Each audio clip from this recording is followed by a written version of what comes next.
Raycon earbuds. Stay at home with better sound.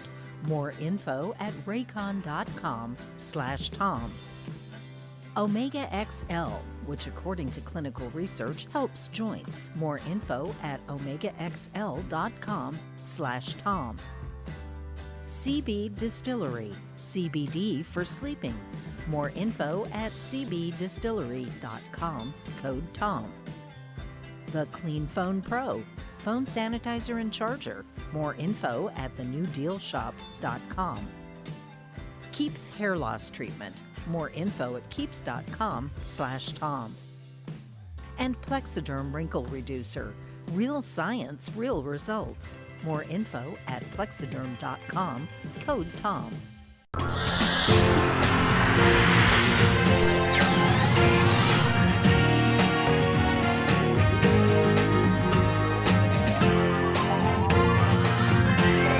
We say fight back!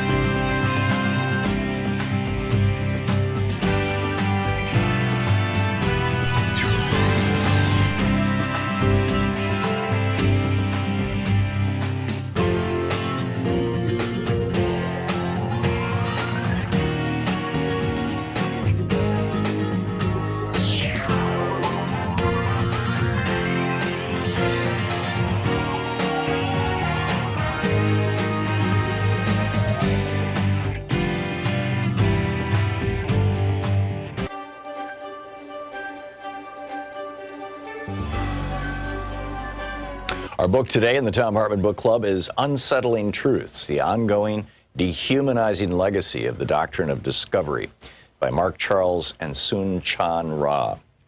This is from chapter 1.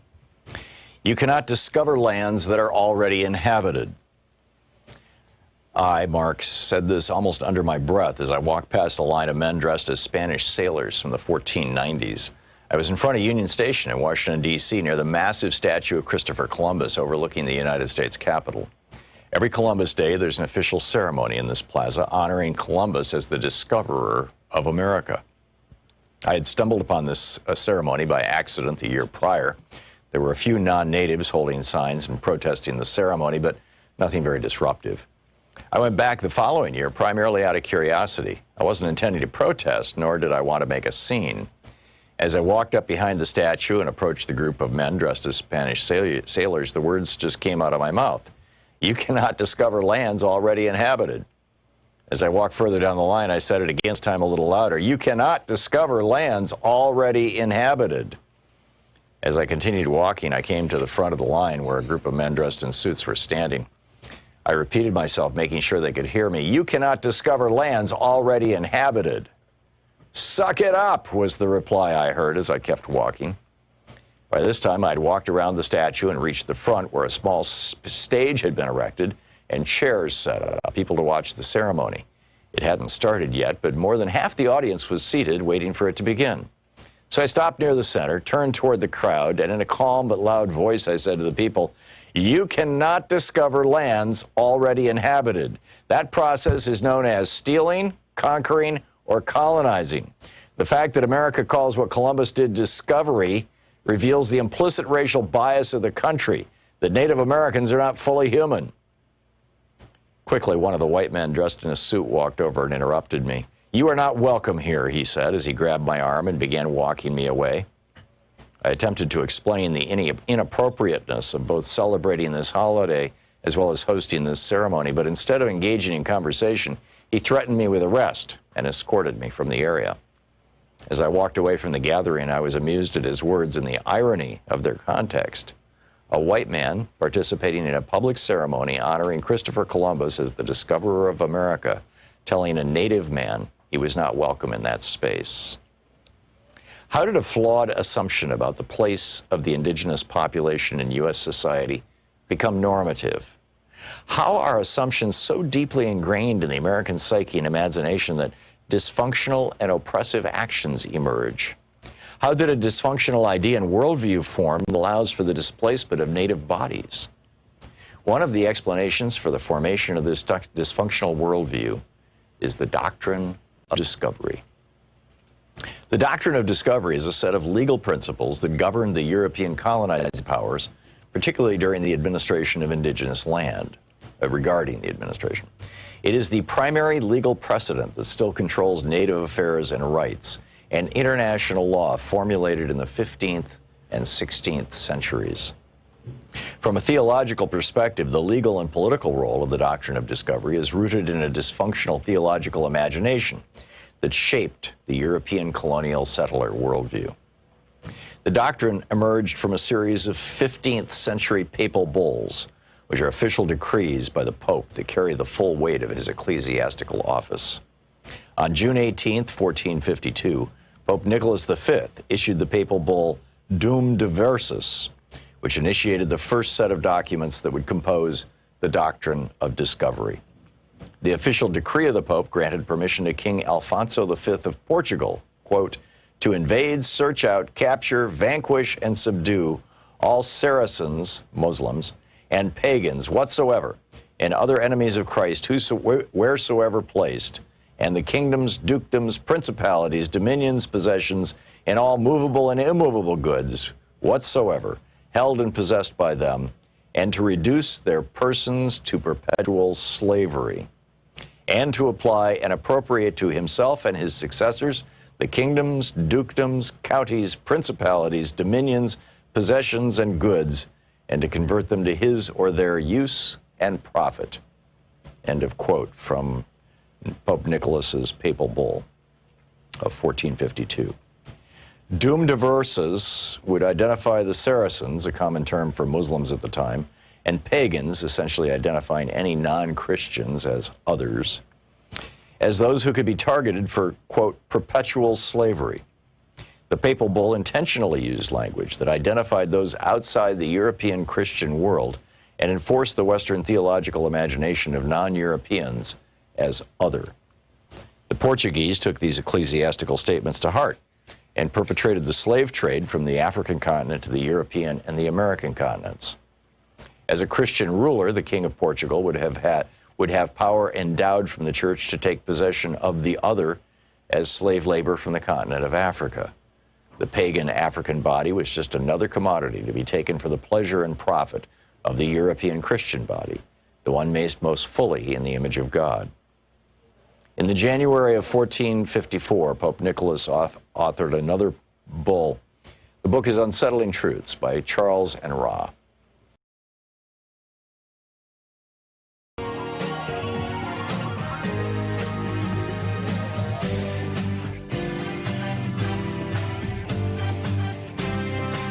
Well, happy Thursday. Thom Hartmann here with you. We've got a jam-packed program for the day. If you can't stop them from voting, just let them die. We'll get to that in just a second. What is Trump's secret plan for Venezuela? Or for that matter, he also claims to have a secret plan for Portland, Oregon, and Seattle, and other Democrat-controlled cities, to quote him. Professor Richard Wolff will be here with us. What could have been done for the average person rather than the Fed bailing out billionaires to the tune of $3 trillion and big American corporations to the tune of $7 trillion?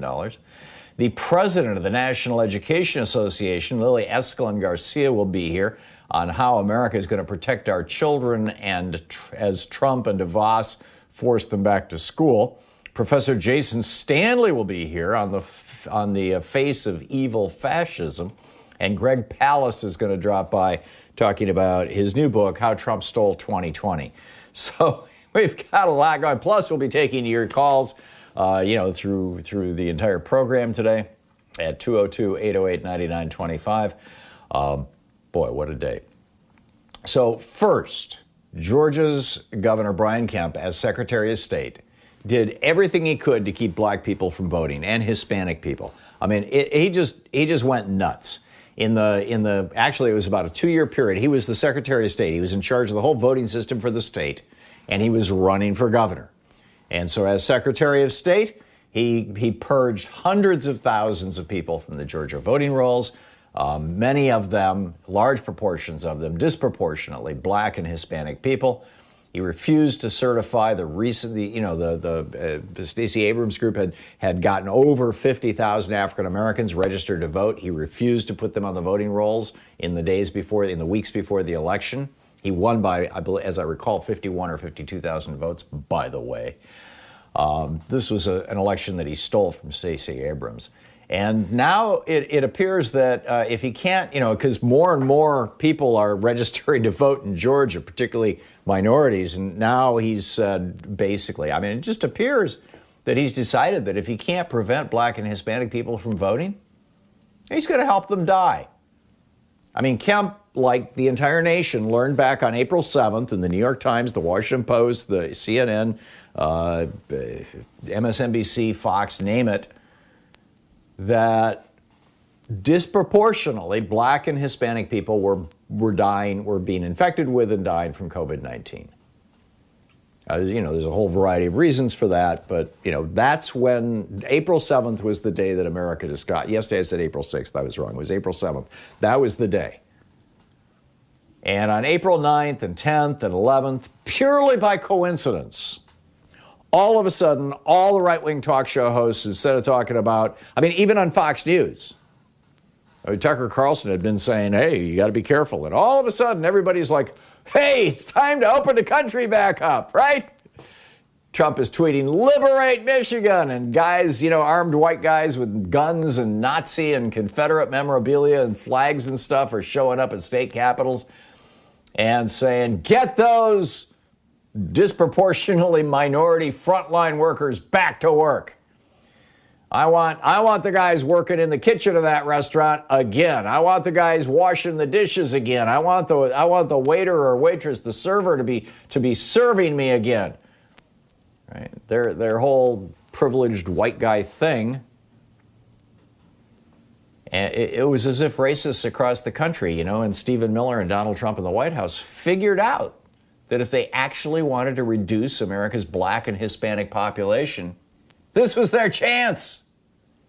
They could use the virus to make America white again. You could call it the Republican Party's 21st century eugenics program. And doubling down on this apparent strategy, yesterday, Georgia's Governor Brian Kemp officially banned cities in Georgia from enforcing their own mask requirements. There were 15 cities in Georgia, including Savannah and Atlanta, that had put into place mandatory mask wearing in public in their towns. And yesterday, Georgia Governor Brian Kemp struck that down. As Georgia's hospitals are reaching capacity, as the virus is ripping through communities of people who can't easily telecommute or work from home, the governor is taking an official step that could dramatically increase infection and death rates among low-income and minority people across the state. It's hard to imagine that elected officials like Donald Trump and Brian Kemp would be so craven as to intentionally engage in policies that specifically target minority groups for illness and death. There has to be another explanation, right? I just can't figure out what it is. Brian Kemp, this was done by executive order. This from the Washington Post. Megan Flynn, writing for the Washington Post. It's officially official, says Savannah Mayor Van Johnson. It's officially official. Governor Kemp does not give a damn about us. Every man and woman for him or herself, ignore the science and survive as best you can. That's the mayor of Savannah.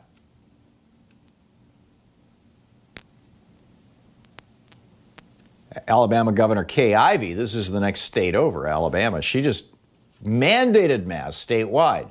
Georgia just outlawed masks statewide. Kay Ivey, the Republican governor of Alabama, said, we're almost to the point where our hospital ICUs are overwhelmed. Folks, the numbers don't lie.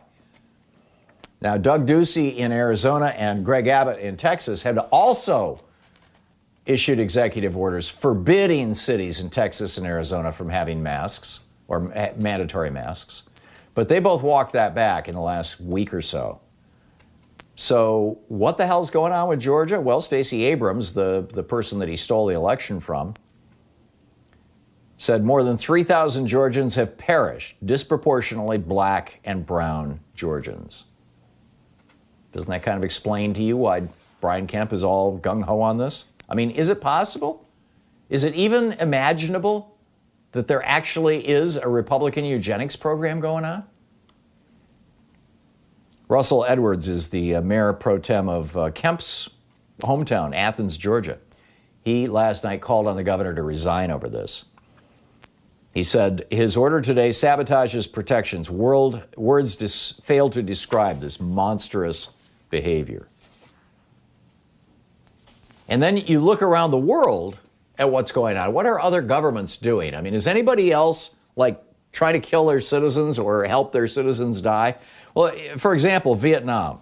This is just an absolutely amazing story. Vietnam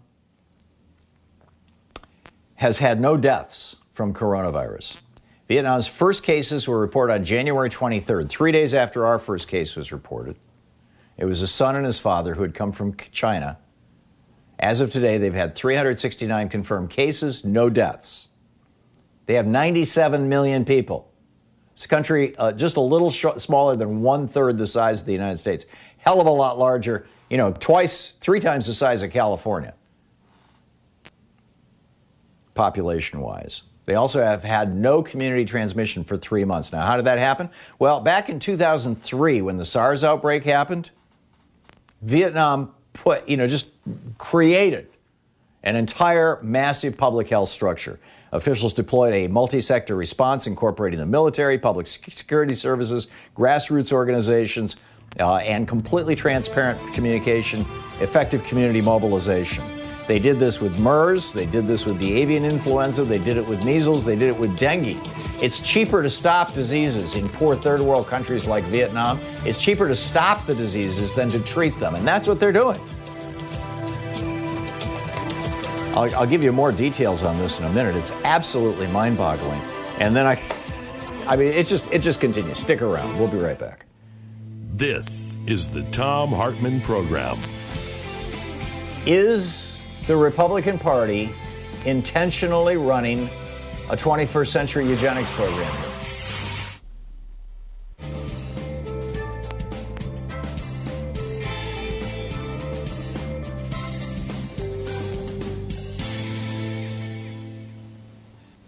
And welcome back.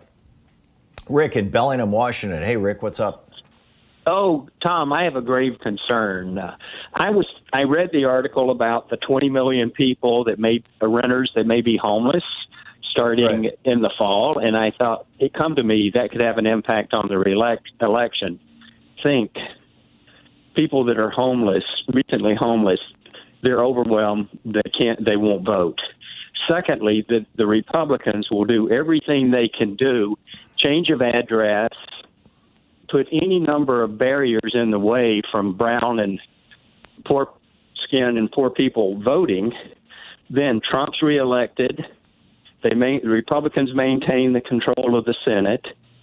The House maybe is even diminished, and that'll be the end of democracy in America. The Republicans will come up with any way they can because they're thieves of democracy to keep people from voting. So I think this is a grave concern that people better start paying attention. I call my senators, my congressmen, send an email to Greg Palast and to Stacey Abrams on this. So, yeah. Not to mention the fact that you'll see an increase in your homeless population. And right now, I haven't seen any good reliable data because I think people are, we have so badly underfunded services for marginalized people in our society since 1980, since the Reagan Revolution, that nobody, to the best of my knowledge, I mean, maybe it's out there and I just don't know where it is, but it seems like nobody is seriously collecting this kind of data, on the health of homeless people. But from the anecdotal stuff that I've heard, COVID is just ripping through those communities. And I mean, that's grim stuff. That is very grim stuff. So anyhow, Rick, thanks a lot for the call. Good to hear from you. Dennis in Aptos, California. Hey, Dennis, your thoughts? Yeah, I think there's a eugenics program going on. I have no doubt.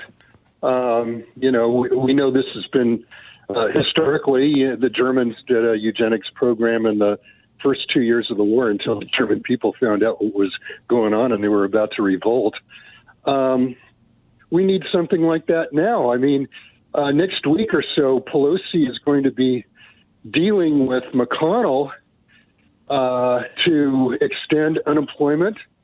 I don't know if there's going to be a provision in there about allowing people to stay in their homes and avoid being evicted. No, in fact, McConnell today came out and said that basically if he can't force children back into schools, he's not going to pass any legislation. That was yesterday afternoon. What's this about the German people objected to eugenics? My understanding is that the German eugenics program, which was started in 1933, where Hitler was sterilizing, or maybe early 34, was sterilizing mentally retarded people and gypsies and whatnot, and then that became the final solution. I mean, that was the extermination of the Jews. That was the high point of his eugenics program.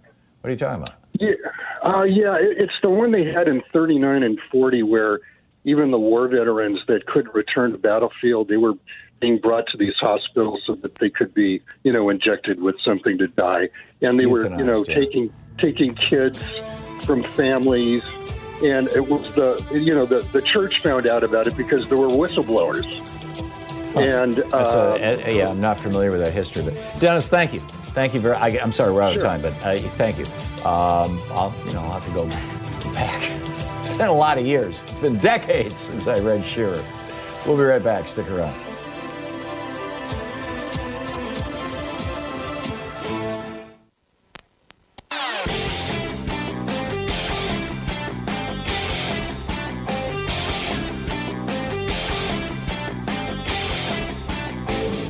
Our 1 hour free podcast recaps our show, and it's available wherever fine podcasts are found. And we have the full 3 hour podcast available over at thomhartmann.com if you want to really support our program. Hey, we have a new video up over at thomhartmann.com for people who support our program. It's astonishing. Just think about this. This year alone, with this one source of revenue, according to Senator Bernie Sanders, quote, this year alone, we could fund tuition-free college for all, eliminate child hunger, ensure clean drinking water for every American household, build 500,000 affordable housing units, provide face masks for everybody, produce the protective gear and medical supplies our health workers need for the pandemic, and fully fund the U.S. Post Office. Now, what is this magical thing that we could do that would produce enough money to do all these things? Fund the Internal Revenue Service. Republicans have cut its funding so badly since 2010 that fully a third of their enforcement is no longer happening. And tax cheats have walked off, or they're basically refusing to pay over $260 billion in taxes this year. You can hear the whole thing over at thomhartmann.com.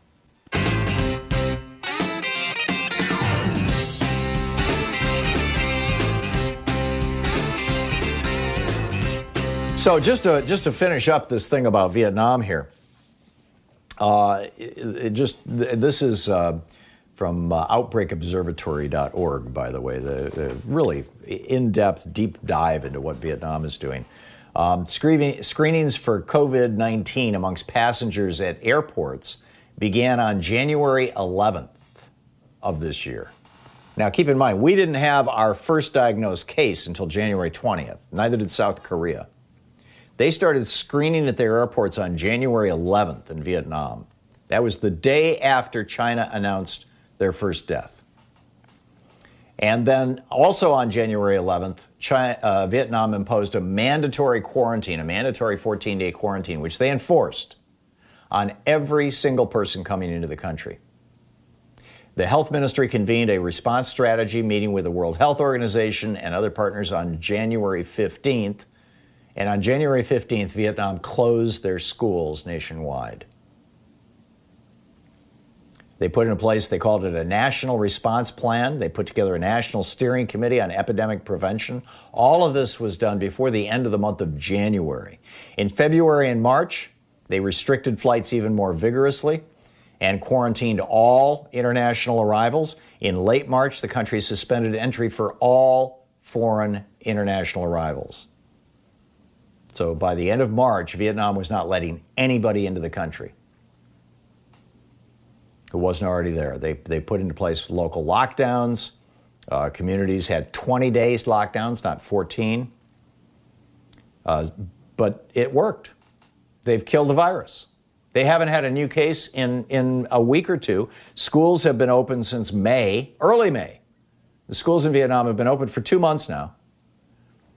They still enforce strict mask usage, strict social distancing, and they're aggressively, anybody who comes in from outside the country has to be quarantined and all this other stuff. But they're doing good. They've reopened their country, at least internally, and the International Monetary Fund says, quote, Vietnam will face milder economic impacts from COVID-19 compared to other countries in the region due to leaders' early and aggressive response.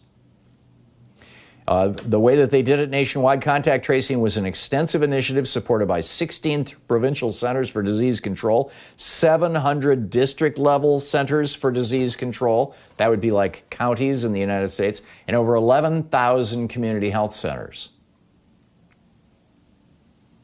The public was also recruited. They had newspapers and television ads. Cases of confirmed cases were traced and tested up to 3 degrees of separation. So they traced the case, they traced that person's contact, they traced that person's contacts of contacts, and they traced the contacts of those contacted persons. 3 degrees of separation. They've used the language of a country at war against a virus to consolidate support. There have been mass texts to mobile phones telling people wear your mask, street posters, press and social media posts, websites and hotlines, and then they rolled out a viral song telling people the wonders of wearing a mask. This all in Vietnam. Meanwhile, we've got, we're pushing 140,000 dead Americans, heading toward 250,000 by the election. And yesterday, Robert Redfield, according to ABC News, he told the Journal of the American Medical Association, day before yesterday, on Tuesday, that if everyone in America just wore a mask and social distanced, right, we don't need no stinking drugs. As I said earlier, Vietnam figured out, it's a poor country. They figured out it was a hell of a lot easier to prevent COVID-19 than to treat it. And Robert Redfield said to the Journal of the American Medical Association, quote, the face coverings are, quote, the most powerful weapon we have, along with being smart about social distancing. Quote, if we all rigorously did this, we really could bring this outbreak back to where it needs to be. He says, I think if we can get everybody to wear a mask right now, I really do think that over the next 4 to 6, 8 weeks, we can bring this epidemic under control. And then he went on to say the fall and winter of 2020 and 2021 are going to be probably one of the most difficult times we've experienced in American public health. Why? Because the Trump administration wouldn't do anything. Why wouldn't the Trump administration do anything? Well, that's a damn good question. Is this a Republican eugenics program? Is it because they read all those articles? Is it because they're just crazy? I mean, 2 days ago, I shared with you a study from one of the psychology journals that people with basically low IQs, they called it low cognitive ability, were more likely to refuse to wear a mask. Now one comes out, this was just published yesterday in the journal Social Psychology and Personality Science. The headline from Eric Dolan's piece over at SciPost.org, psychopathic traits linked to non-compliance with social distancing guidelines and mask wearing amidst the coronavirus pandemic. This was a survey of 502 U.S. adults done between March 20th and March 23rd. They asked them how often they complied with social distancing and mask wearing, and then they asked them a battery of personality tests. And what they found was that people who scored higher on the psychopathic subtraits of meanness and disinhibition tended to show less interest in social distancing and hygiene, and they were more likely to touch or sneeze high-use surfaces in public. Amazing. You're listening to the Thom Hartmann Program. Call 202-808-9925. So are these guys psychopaths, or do they have a eugenics plan, or are they psychopaths with a eugenics plan? What the hell is going on, and how do we deal with this?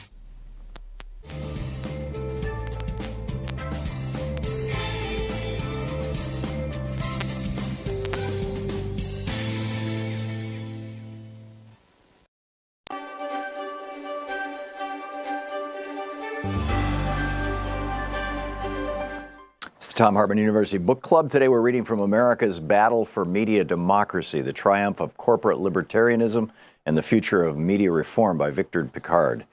This is from the chapter number 4, page 98. It's titled The Origins of the Fairness Doctrine.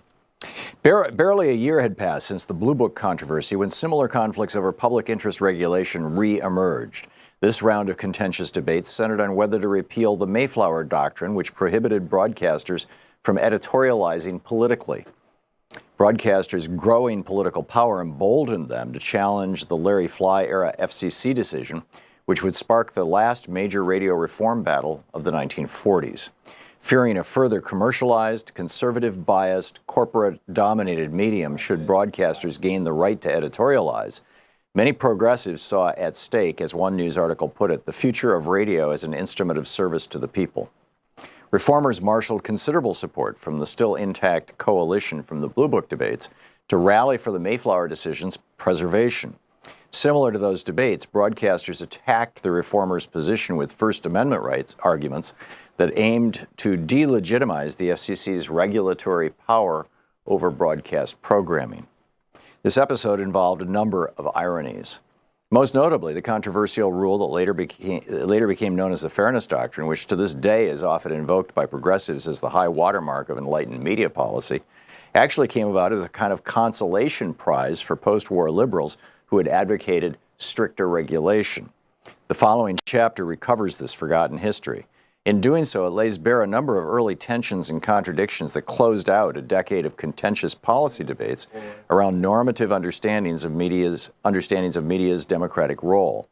This history throws into sharp relief several significant parallels and connections to 21st century media challenges, particularly around the question of whether government has any affirmative regulatory authority over media.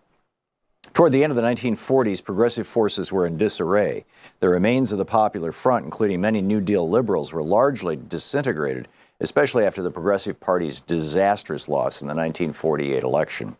What had been a rising social democratic challenge was now widely seen as dangerously socialistic, even in its diminished state.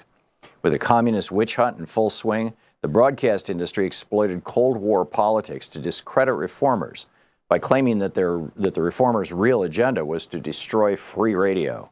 J. Edgar Hoover harassed the FCC on a regular basis with letters and unsolicited reports on subversive broadcasters.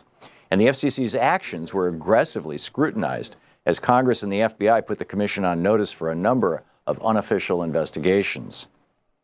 Writing to Larry Fly, this is the FCC commissioner, about the endless red baiting, Clifford Durr confided, "When I read of the present plans to protect the country against the dangerous thinking of us bureaucrats, I'm inclined to look back with nostalgia on the days when the commission stood more or less firmly against our friend J. Edgar."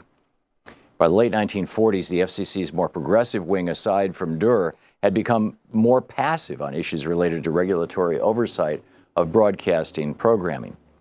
The tide clearly had turned in the favor of the commercial broadcasters. Rendering the landscape even less hospitable for media reform, the industry attacks against the FCC coincided with an increasingly right-wing tilt in D.C. politics. Even before the 1948 presidential election, liberals were in various states of retreat.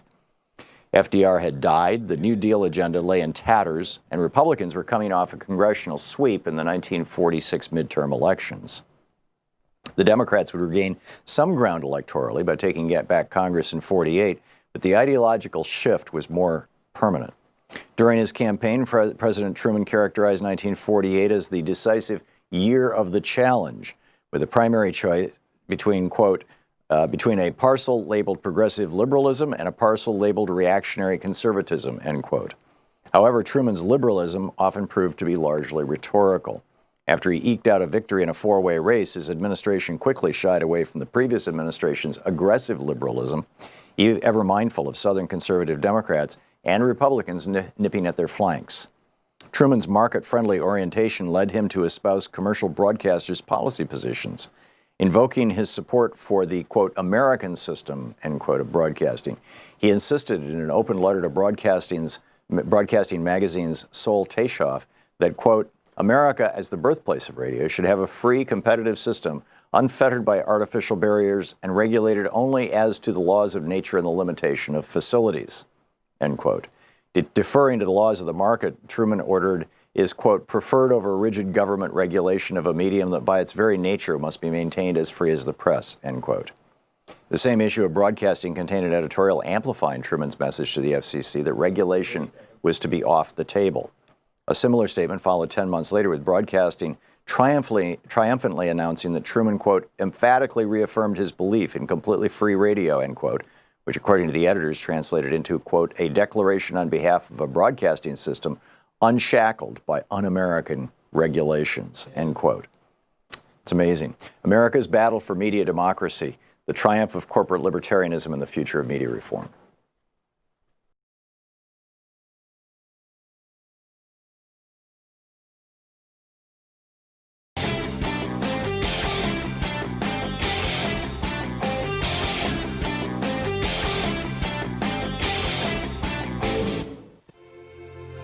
On the science revolution this week, can Americans stop the Republican Party and their billionaire buddies before another 100,000 Americans die from COVID-19?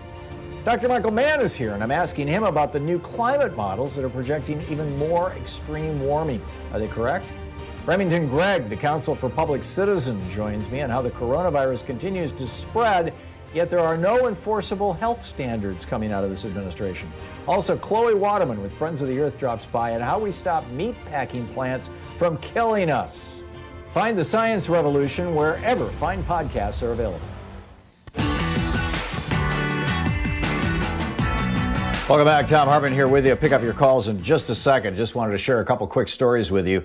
The co-director of Operation Warp Speed, Donald Trump's PR campaign to seem like he's doing something, actually what they're doing is they're overseeing the transfer of millions and millions and millions of dollars, hundreds of millions of dollars from the taxpayer coffers, your dollars and mine, from the federal government to for-profit drug companies to develop vaccines.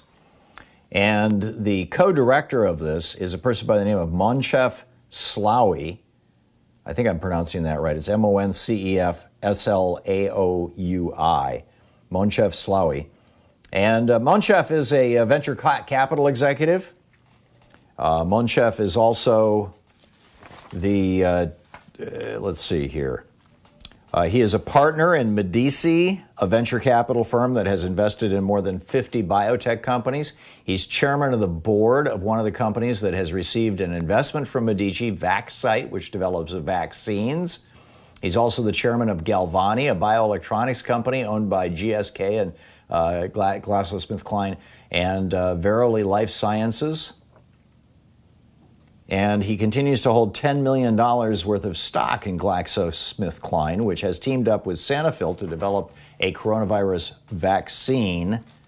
Sanofi, by the way, the company that the Trump family is heavily invested in. They also make chloroquine, hydroxychloroquine.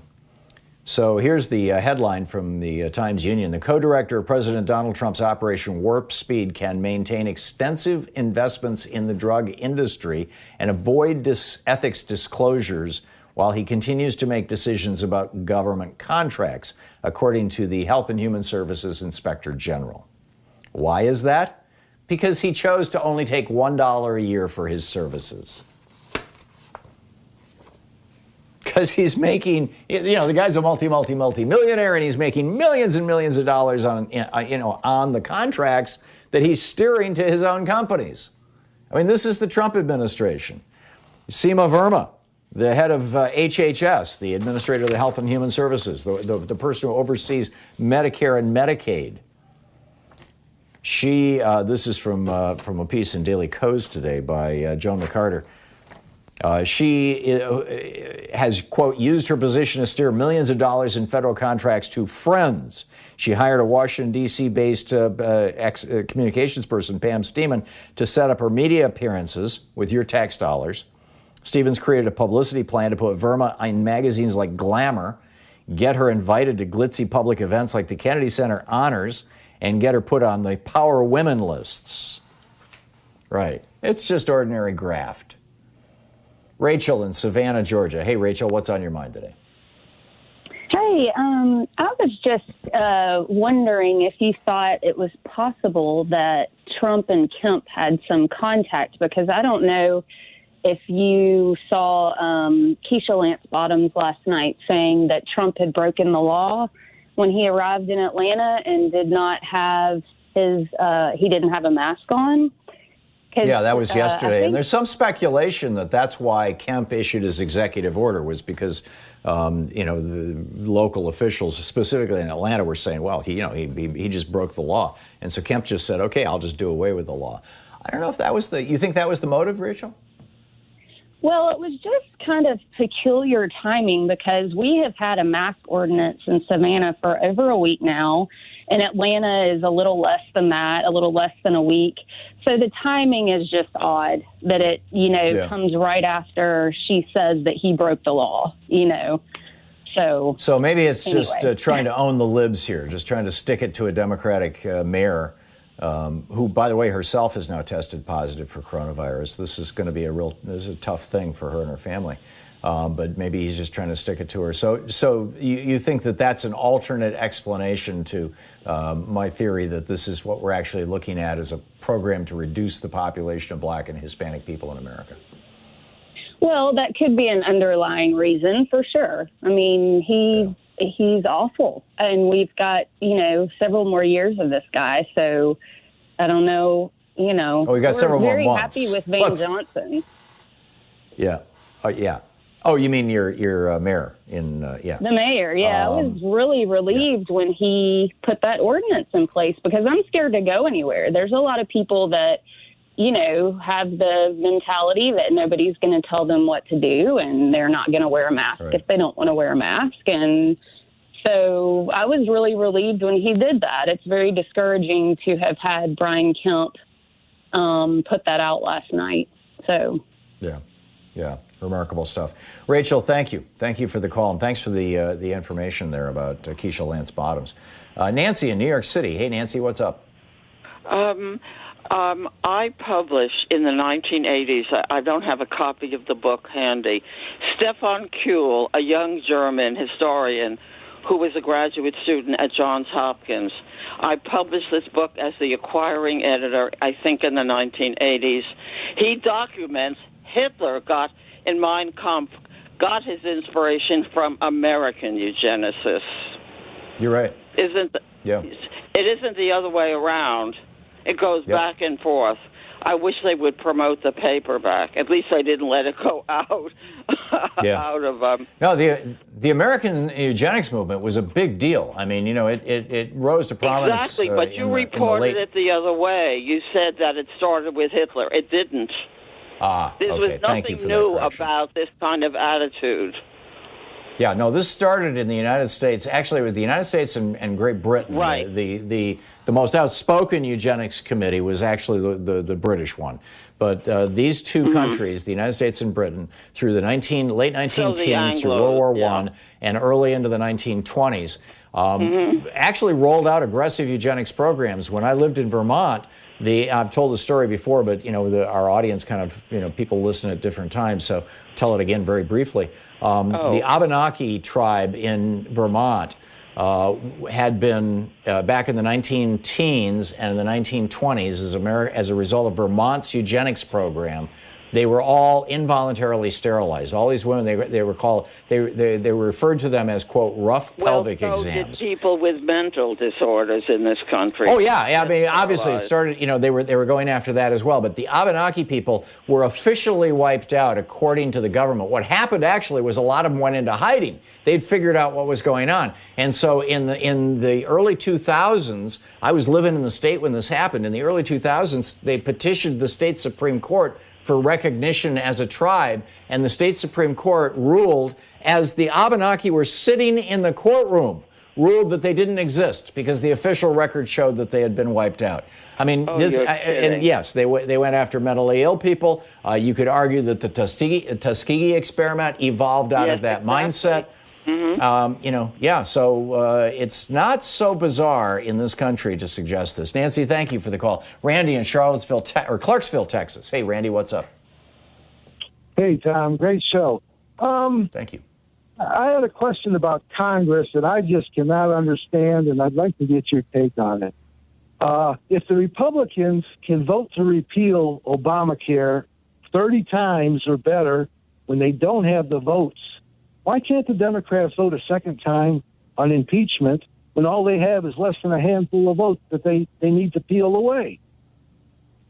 They could. And this, Jerry Nadler is actually holding hearings right now in the Judiciary Committee. I'm not sure if it's literally this moment, but he has been holding hearings into other possible crimes by Donald Trump. There is, to the best of my knowledge, I don't have inside information from anybody inside the Democratic Party, but I do from some of the consultants who work in those circles in Washington, D.C., that there is a big debate inside the Democratic Party about the wisdom of impeaching Trump again. And the for impeaching him argument goes something like, A, we've got to we've got to defend the rule of law in America. B, we've got to establish a precedent for future situations. C, we need to, really make it clear what his crimes are. Whether we can get him impeached in the Senate, removed from office in the Senate or not. The con argument, the don't impeach him argument, it basically goes like this. If the Democrats try to impeach Donald Trump again, right now there's a lot of Republicans who they're not fans of Trump, but they don't hate Trump. But because they are not fans of his, they probably won't show up to vote in the fall. And therefore, because of that, Joe Biden has a much greater chance of winning. If you can piss those people off enough, if you can irritate them, if you can offend them by trying again to impeach Donald Trump, then they will show up to vote, and that makes Trump's reelection more likely. And there's actually some polling that indicates that that's the case, polling among Republicans who are, registered voters but not likely to vote in this election because they don't like Trump. And so, it's sort of like, okay, there's a snake in the room, do we grab it? If we grab it, it might bite us. But if we don't grab it, it might bite us. It's a really tough problem. Randy, thank you for the call. It's 45 minutes past the hour. We'll be back in just a minute. By the way, tomorrow we're going to have in our first hour Congressman Pocan, and our second hour Congressman Khanna taking your calls. Tomorrow's going to be Town Hall Friday. To Thom Hartmann. Visit ThomHartmann.com for audio and video archives. Back with more of your calls in just a moment. It's 45 minutes past the hour.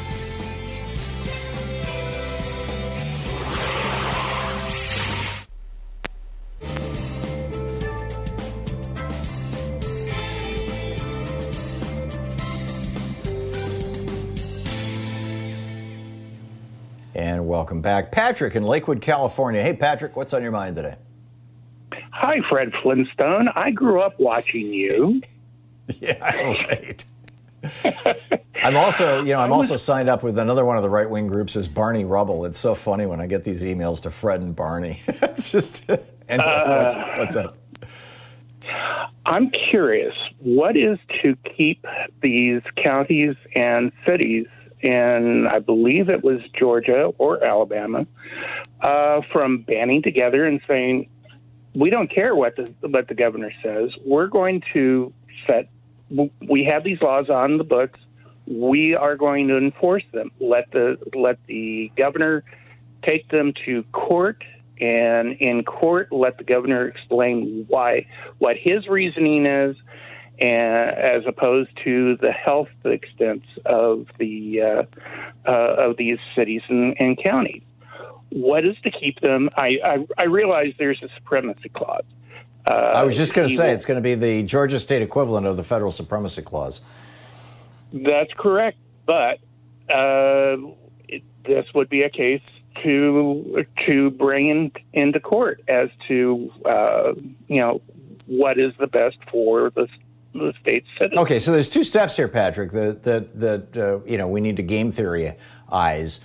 The first is if the mayor of Savannah, Georgia, says to his police force, you need to stop people who don't wear masks and give them a ticket after the governor has issued his executive order, there's a very high probability the police force, or maybe even the chief of police, but certainly the individual cops who are, Fox watching Trump fans, are going to say, no, you don't have that authority. We watch the news. We know, that Governor Kemp has said that we can't give those tickets. We're just not going to do it. Mm-hmm. So you've got that. And then the second part, of course, is, if he challenges the authority of the governor to do that, through some sort of legal process, it's going to burn through money that the city really needs. And right now doesn't have, and it's going to gain a lot of enmity. He's going to anger a lot of people. So I don't see how you get around those two things, Patrick. Understood. To do what you're describing, how would it be done? What am I missing?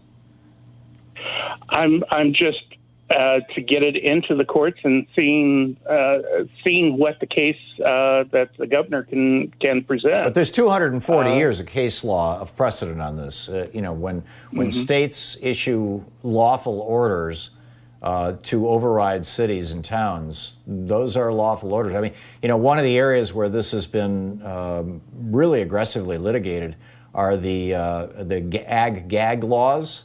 The agriculture gag laws that say that if you go into a pig farm or a massive cow or chicken operation where the animals are treated like terribly and take pictures, you can go to prison for years and years and years. And the Supreme Court has upheld those laws. And those laws are in some cases they're executive orders, in other cases they're laws, but and this is over the objection of local officials. Most, in many of these communities, the local officials, maybe early on they were enthusiastic. Lots of money coming into the county with 10,000 hogs, but then they get the smell and the flies and the water pollution, and there's not much they can do.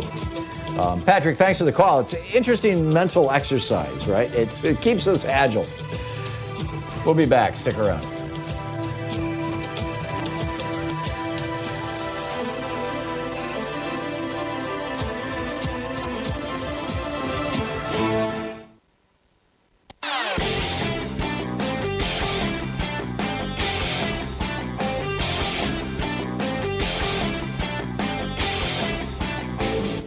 Hey, we're putting together a series of American history books. It started with a hidden history of guns and the Second Amendment. Then we had the hidden history of the Supreme Court, the betrayal of America. Then the hidden history of the Republican war on voting. Coming out soon is the hidden history of monopolies, how big business destroyed the American dream. And then next spring, it's going to be the hidden history of oligarchy and tyranny. So we just put up a new member-only video talking about Donald Trump being a racist and how we're all dancing around there, or at least the media. By we, I'm talking about the media that I'm a part of, I suppose. The media broadly is and for that matter in Congress. I mean, with this House resolution to condemn Trump's racist tweets, they couldn't condemn Trump as a racist. That would have been a violation of House rules. But his tweets, we'll condemn them, right? This is the same guy who said, and I quote, laziness is a trait in blacks, end quote. He said, quote, immigrants from Haiti all have AIDS, end quote. He said if Nigerian immigrants came here, they would, quote, never go back to their huts, end quote. He referred to S-hole countries. He lied about Obama repeatedly. I mean, anyhow, let's just call out his racism. All the examples are in the video, and I think you'll find it fascinating. It's available over at thomhartmann.com, so check it out. Thank you.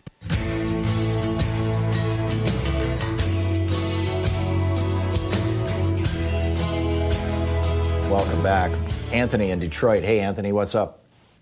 Hi, Tom. As to the main question, I definitely think it's eugenics type mind process. Do you think you think that I'm making this, I'm asking this as a question because it's almost too mind-boggling to think that these people would say, let's let 130,000, 140,000 Americans die, knowing that the majority of those who die are going to be, Hispanic and black, and or very, very elderly, and thus, sucking down the resources of Medicare and Medicaid.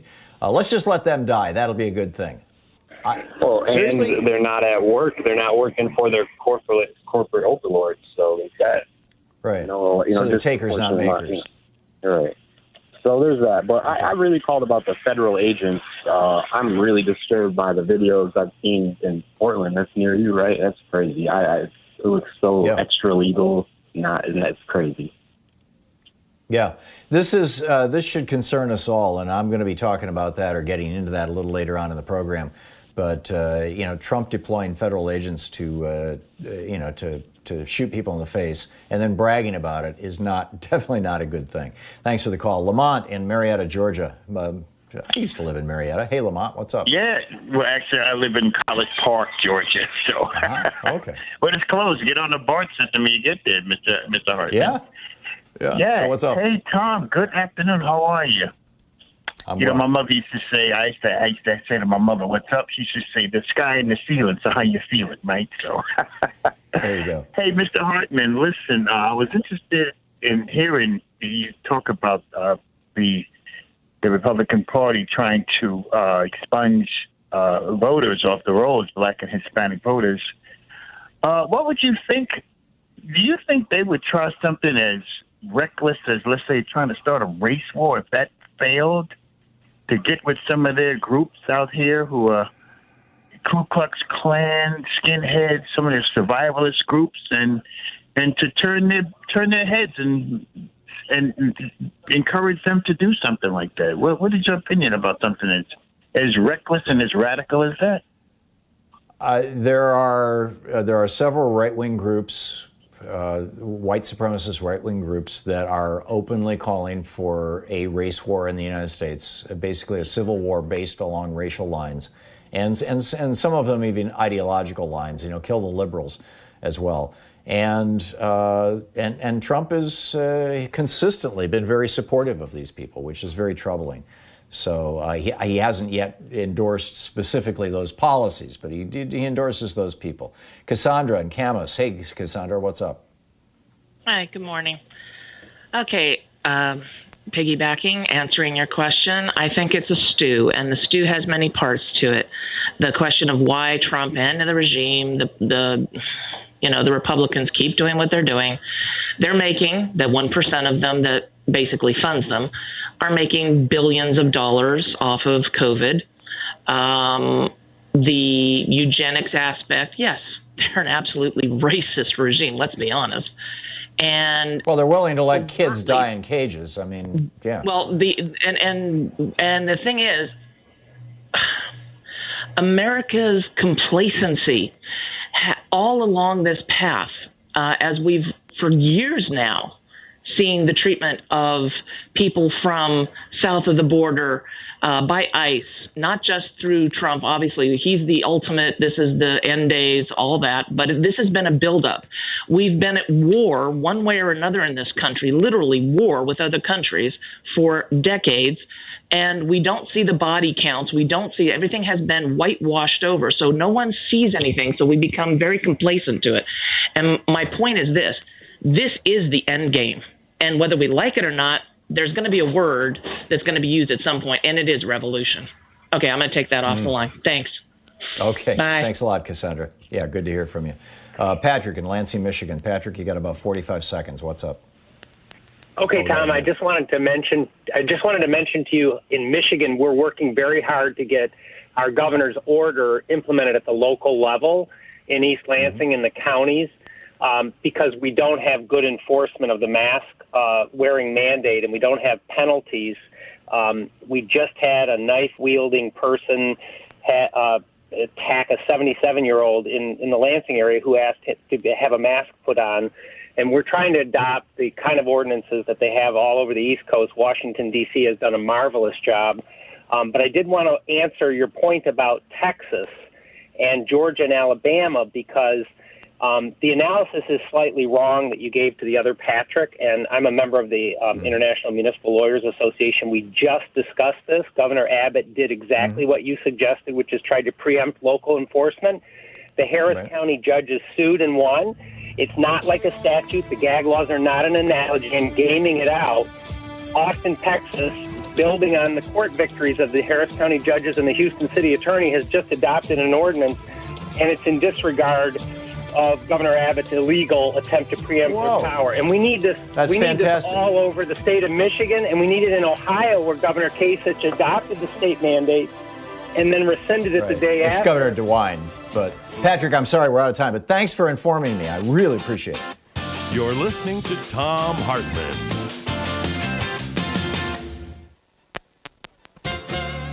Unfortunately,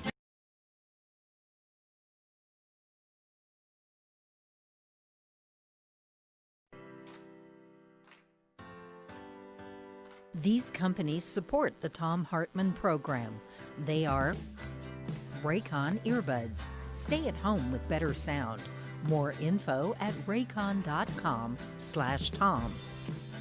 Omega XL, which according to clinical research helps joints. More info at omegaxl.com/Tom. CB Distillery, CBD for sleeping. More info at cbdistillery.com, code TOM. The Clean Phone Pro, phone sanitizer and charger. More info at thenewdealshop.com. Keeps hair loss treatment. More info at keeps.com/Tom. And Plexiderm Wrinkle Reducer, real science, real results. More info at plexiderm.com, code TOM.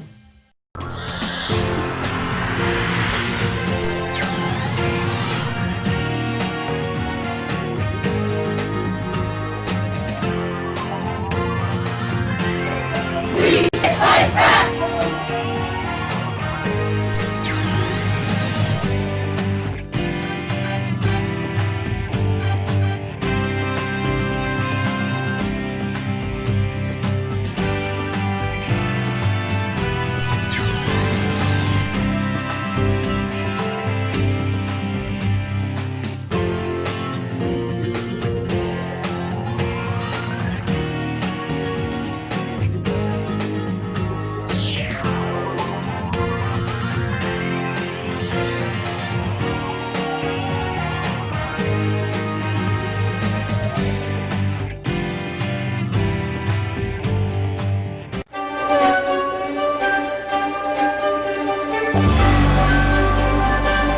Our book today in the Thom Hartmann Book Club is Richard Wolff's Understanding Socialism. This is from the introduction.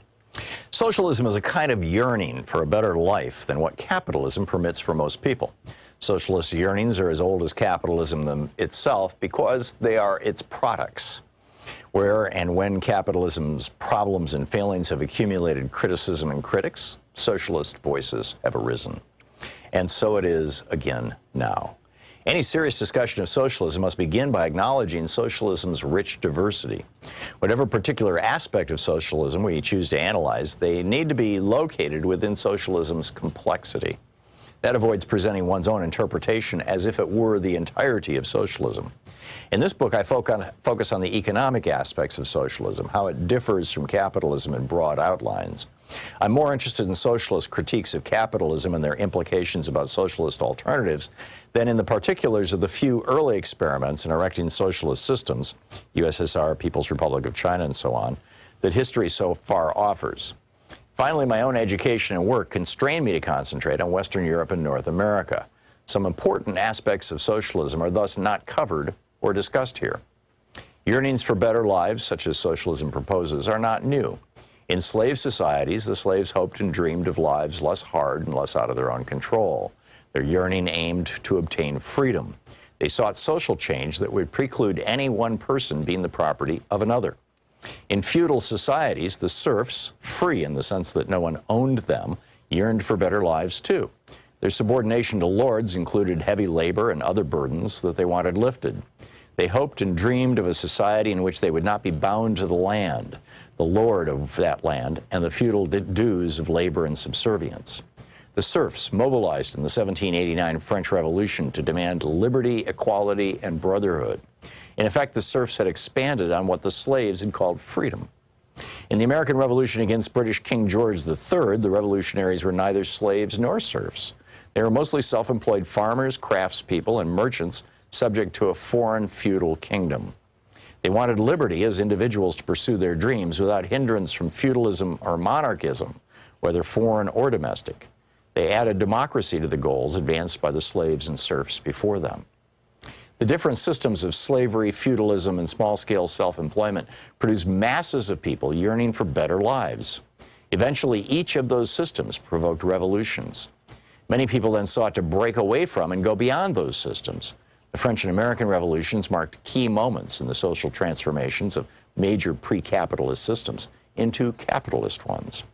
By capitalist system, we mean that particular organization of production in which the basic human relation is employer-employee instead of master-slave, lord-serf, or individual self-employment. The revolutionaries who wanted and built capitalism hoped and believed the transition to employer-employee relations of production would bring with them the liberty, equality, brotherhood, and democracy they had yearned for. The revolution's leaders promised to themselves and to the people they led that those goals would be achieved. But the transition to capitalist employer-employee relations that increasingly replaced the previous slave, feudal, and self-employment relations of production had unintended consequences. Capitalism soon proved to be different from what its revolutionaries had hoped. While it enabled some people to be more free and more independent than slaves, serf, or self-employed subjects of monarchies had been, it also seriously limited freedom, independence, and democracy for many. Capitalism betrayed many of the promises made by its advocates. It produced and reproduced great inequalities of income and wealth. Poverty proved to be as endemic as capitalism seemed equally adept at producing and reproducing both wealth and poverty. The capitalist rich used their wealth to shape and control politics and culture. Democratic forms hid very undemocratic content. The cyclical instability attending capitalism constantly threatened and hurt large numbers of people, and so on. Growing numbers of employees within capitalism began to yearn for better lives. They defined those yearnings first in the familiar terms of the earlier French and American revolutions: equality, fraternity, liberty, and democracy. They criticized a capitalism that failed to deliver those to most people and demanded social changes to achieve them. Many people still continue to want a better, softer, friendlier capitalism, where government regulates and intervenes to achieve more of what the French and American revolutionaries had yearned for and promised. They are also often self-defined as socialists. However, capitalism's development provoked another, different perspective that also called itself socialism. In that view, capitalism had not broken from slavery, feudalism, and monarchy nearly as much as its advocates had imagined. Slavery had master slaves, feudalism had lord serfs, and monarchy had king subjects as their key sources of their inequalities, lack of freedom, oppressions, and conflicts. The employer-employee relation of production and capitalism generated parallel problems. Capitalism installed monarchies inside individual workplaces, even as monarchies outside workplaces were rejected. Kings mostly disappeared, but inside workplaces, the owners or their designated boards of directors assumed king-like powers. The book Understanding Socialism by Richard Wolff.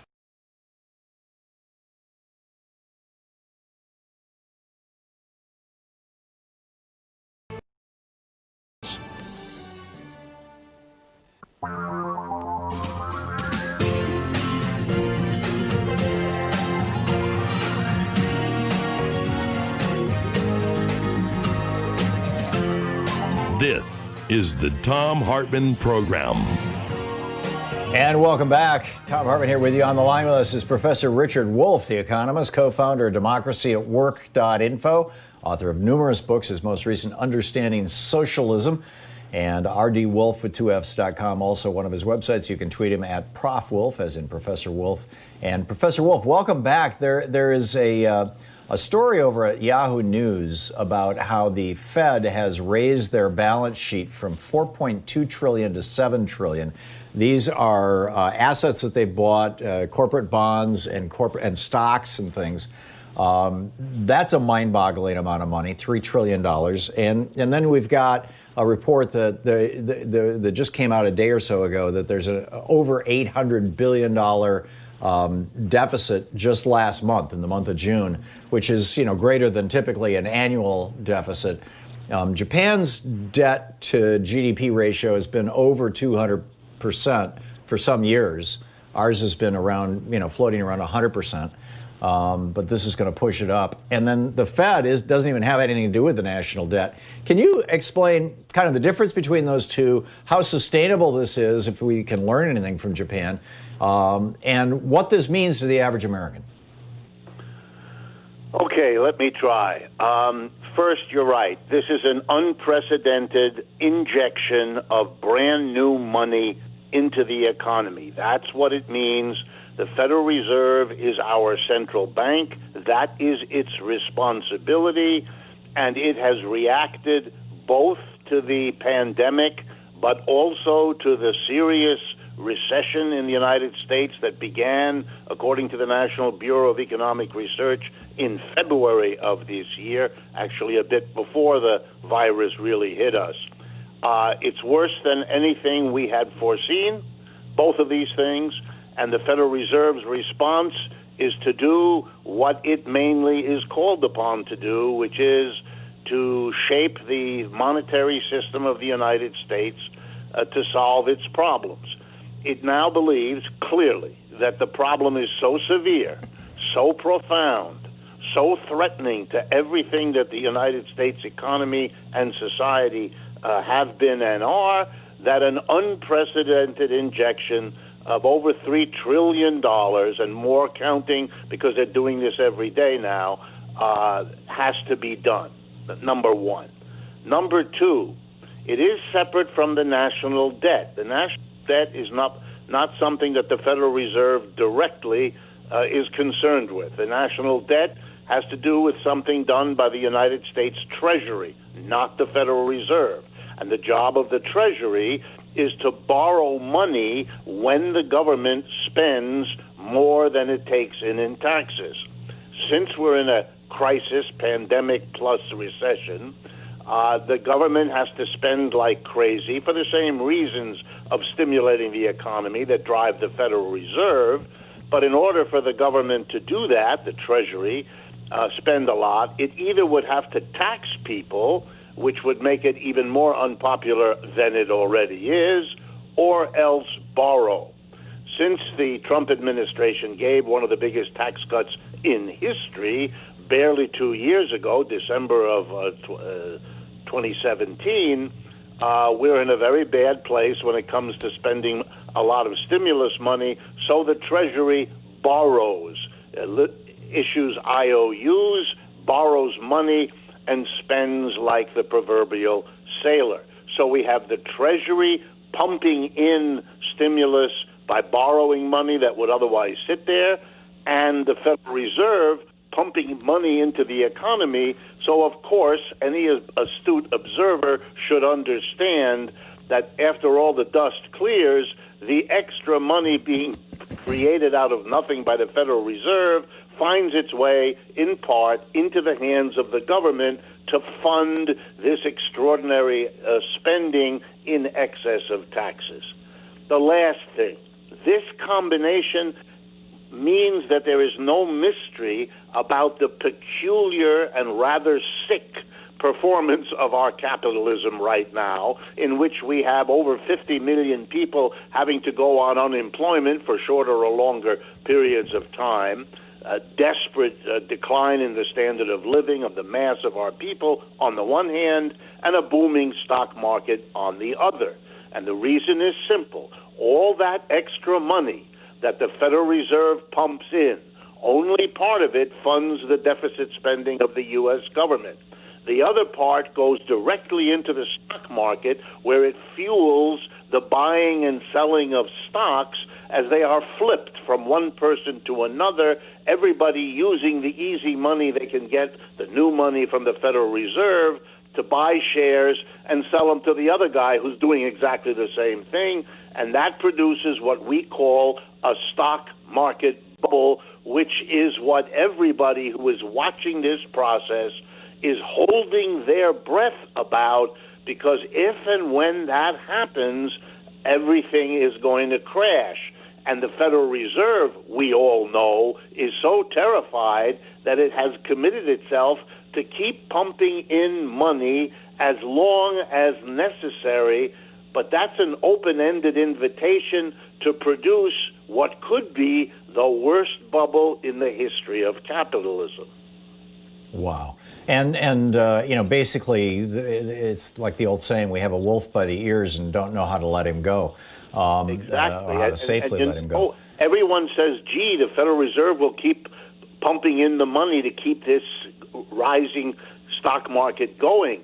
Yeah, maybe it will. Then again, in the end, these are companies, And if our underlying economy disintegrates, which is what's going on, then eventually these companies will not be able to deliver the dividends or the kind of real income that the people speculating in the stocks will expect. And then they'll all run to the door. And then the people who have been the last ones to buy realize they may get stuck with the unsellable share, so they'll quickly drop the price. And we can see the crash down literally unfolding if and when any kind of shock happens to drive people in the stock market from the kind of view now that it'll never stop, which is typical of bubbles, to the view, I've got to get out, which is typical of what happens when the bubbles burst. So what do you think about this theory that Jay Powell, number one, is not an economist? He was a bankster. He's the first non-economist in a long, long time. Number two, he's clearly been politically influenced, intimidated, and threatened by Trump and, doing something that no Fed chair has ever done before. What do you think about this theory that if Joe Biden wins in November, the day after the election, that's the point at which Jay Powell says, okay, we're no longer going to support this thing, and all hell breaks loose, and the Republicans and Donald Trump blame it all on the fact that Americans elected a Democrat and the market freaked out? Yeah, absolutely. Is that a possible scenario? You bet. Mr. Powell has, look, the stock market going up, if you pay attention to the evening news, is the only thing that this president, now desperate, can point to. He's presided over the worst failure in dealing with a pandemic imaginable. This country has 4.5% of the world's population and 25% of the world's COVID cases and COVID deaths. I mean, that's a screaming failure if you ever saw one. And ditto the economy. So if there wasn't a stock market being boomed up by the Federal Reserve, there would be nothing for this president to point to exculpate himself, at least with those who are rich. So, yes, they might bail the minute Mr. Biden wins the election, if he does, and that would plunge the new administration into a horrific crisis, not so different in a way from what Bush handed over to Mr. Obama. Amazing. And you add that to the fact that it's been 32 years since the majority of Americans actually voted to elect a Republican president. It's mind-boggling. Professor Wolff, thank you so much. My pleasure. Thank you, Thom. Thank you. Great talking with you. rdwolff.com and democracywork.info. This is the Thom Hartmann Program. And check out Professor Wolff's new book, Understanding Socialism. It's fascinating. We'll be right back. It's 15 minutes past the hour.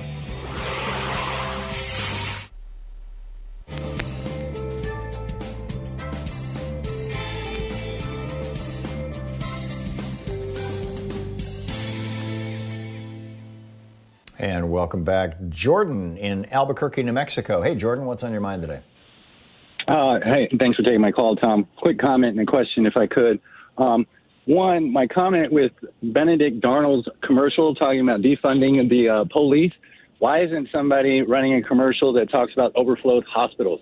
Because that's really going on, not the ideal of defunding the police. So I've been trying to get that on the Lincoln Project's agenda.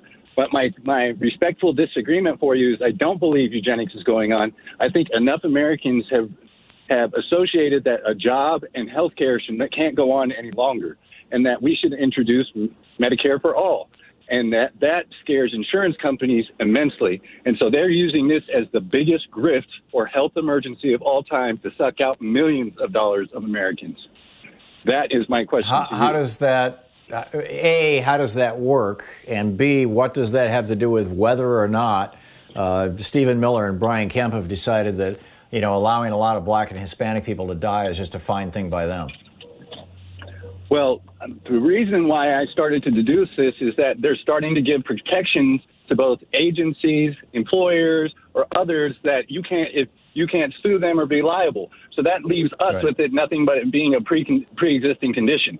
Now, God forbid that we have to deal with pre-existing conditions, but I just see that they see this, that I've heard of stories of people receiving $1 million bills from the hospital after coming out from COVID. So if you can get $250,000 $1 million bills, well, that's somebody that's still going to be stuck with that bill. And we know America doesn't dispose of medical bills. That's $250 billion. Exactly. Yeah. That's why I thought it was something a little bit different.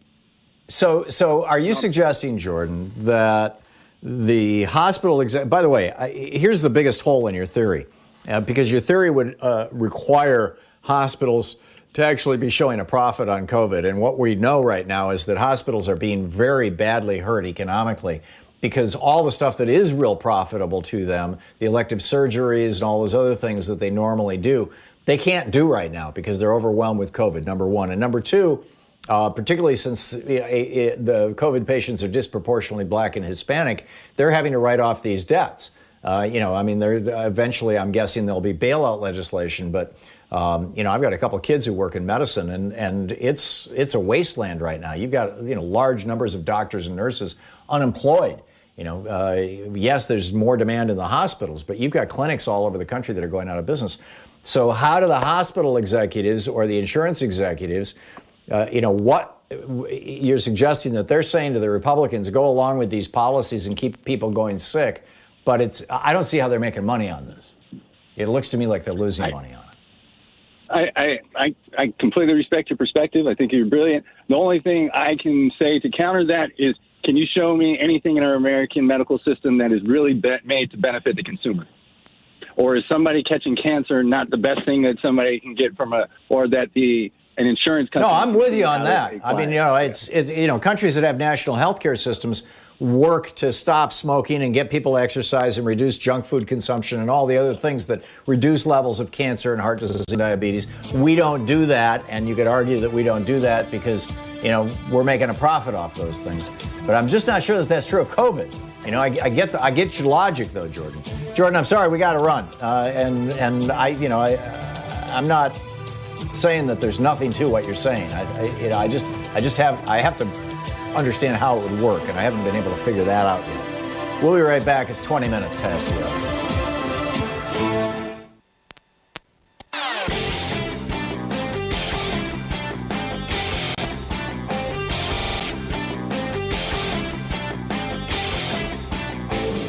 Our 1 hour free podcast recaps our show, and it's available wherever fine podcasts are found. And we have the full 3 hour podcast available over at thomhartmann.com if you want to really support our program. Hey, we have a new video up for the supporters of our program over at thomhartmann.com. I really enjoy doing these separate from what we're doing on the air because sometimes I can say things that would be impolitic or inappropriate to say on the air.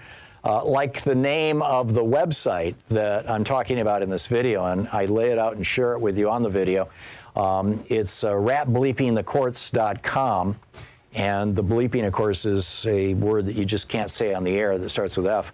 And this website is just outing these judges that Donald Trump and the Federalist Society have been sending through Mitch McConnell's Senate like a friggin' assembly line, and how unqualified they are, how hateful they are, how aggressively they've worked to screw students, to deny. Well, one of them actually said that women who are on birth control pills, that should be reason to fire people. Right? I mean, it's just insane. You can check it out over at thomhartmann.com.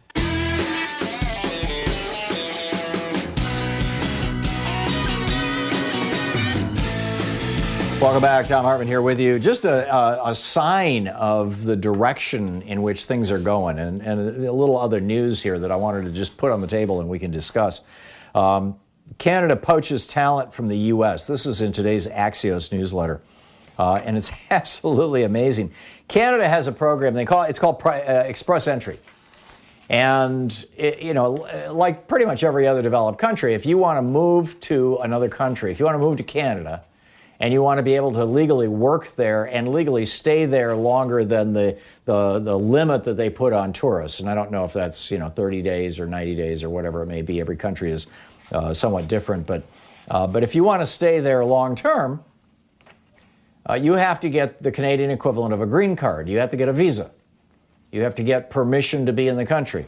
And they have a program that's specifically designed, in addition to their normal immigration programs, and I mean, this isn't even immigration technically, but it's handled by the Immigration Service. They have a program called Express Entry that is where, in some cases, the Canadian government will even reach out to people, but mostly basically what they say is, if you can prove to us that you have technical skills or knowledge.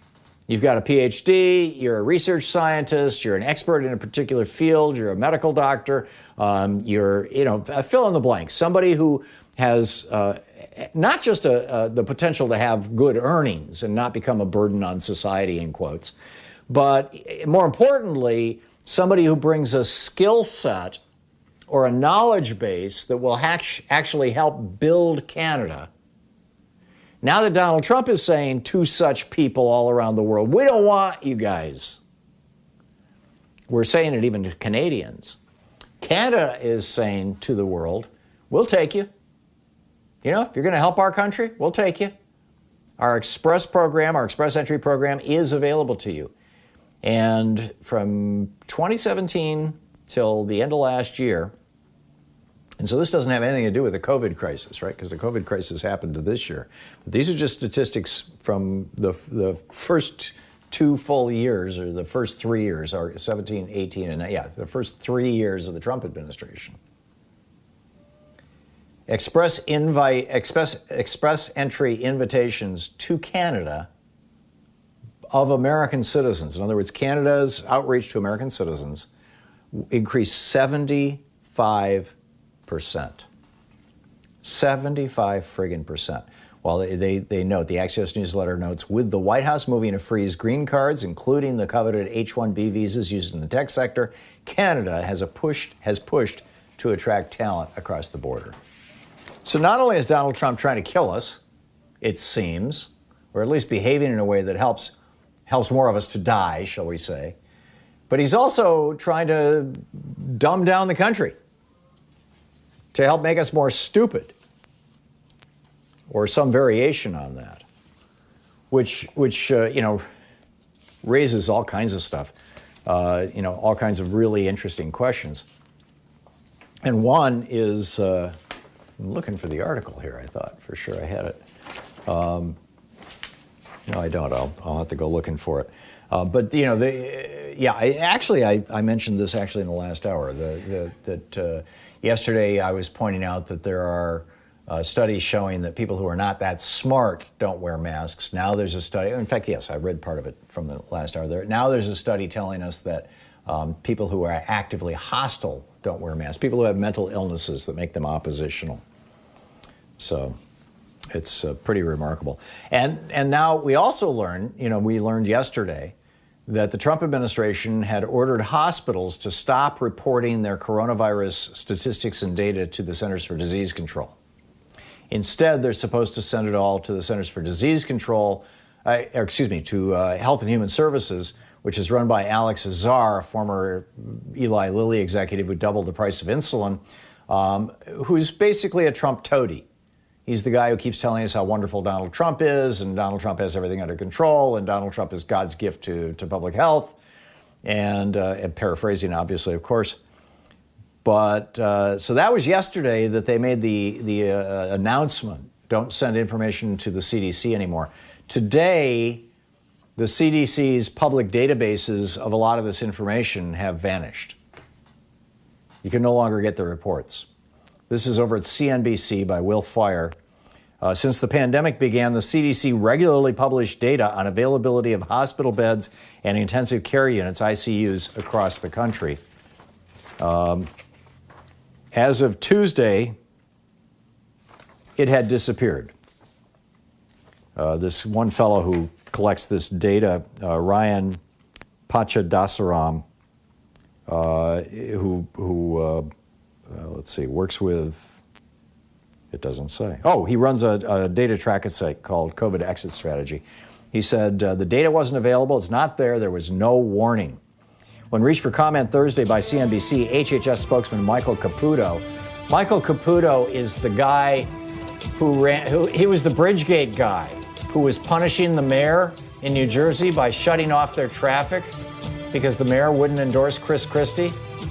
That's the guy who's now the spokesperson for HHS, the new keepers of the data on coronavirus. And he says, don't worry, we'll make the data available again. Don't worry. You're listening to the Thom Hartmann Program. Call 202-808-9925. It's like Trump has reached out to his most corrupt buddy, one of his most corrupt buddies, Chris Christie, and got one of his most corrupt people to be the spokesperson for the HHS.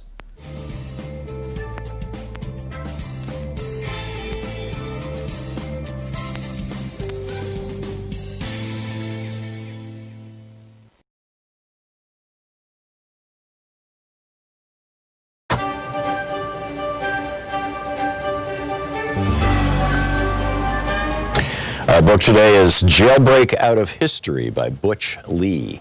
This is from the first chapter, Jailbreak Out of History, Harriet. Focus on Amazons, about why we deal with real women as myths, girls who never really existed. Yet and again, all are around us, and that we can't bring ourselves to see. Because seeing through white men's eyes is about non-vision of ourselves. So let's deal with a real Amazon. Think about Harriet Tubman. Take 6 months. In fact, take a year and think. Break it on down. What does it mean to be the most famous new African woman in U.S. history? What does it mean to be stuck in that lie? What's the meaning of being famous while being hidden and disfigured and dissed? Let's jailbreak Harriet Tubman out of white history and place her in Amazon and new African her story, her people's story.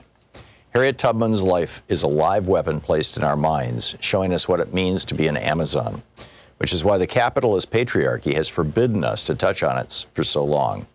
In this, maybe for the first time, we can see Amazons as a future force in a clash of peoples and nations, not as myths, but as players in the whole difficult course of world politics. We can also appreciate the bittersweet tang of reality as the peeling away of layers of propaganda and disfigurement which have hidden Harriet from us exposes how much we assume and how little we have known. New African women have already pointed out the significant pattern of Harriet's exclusion.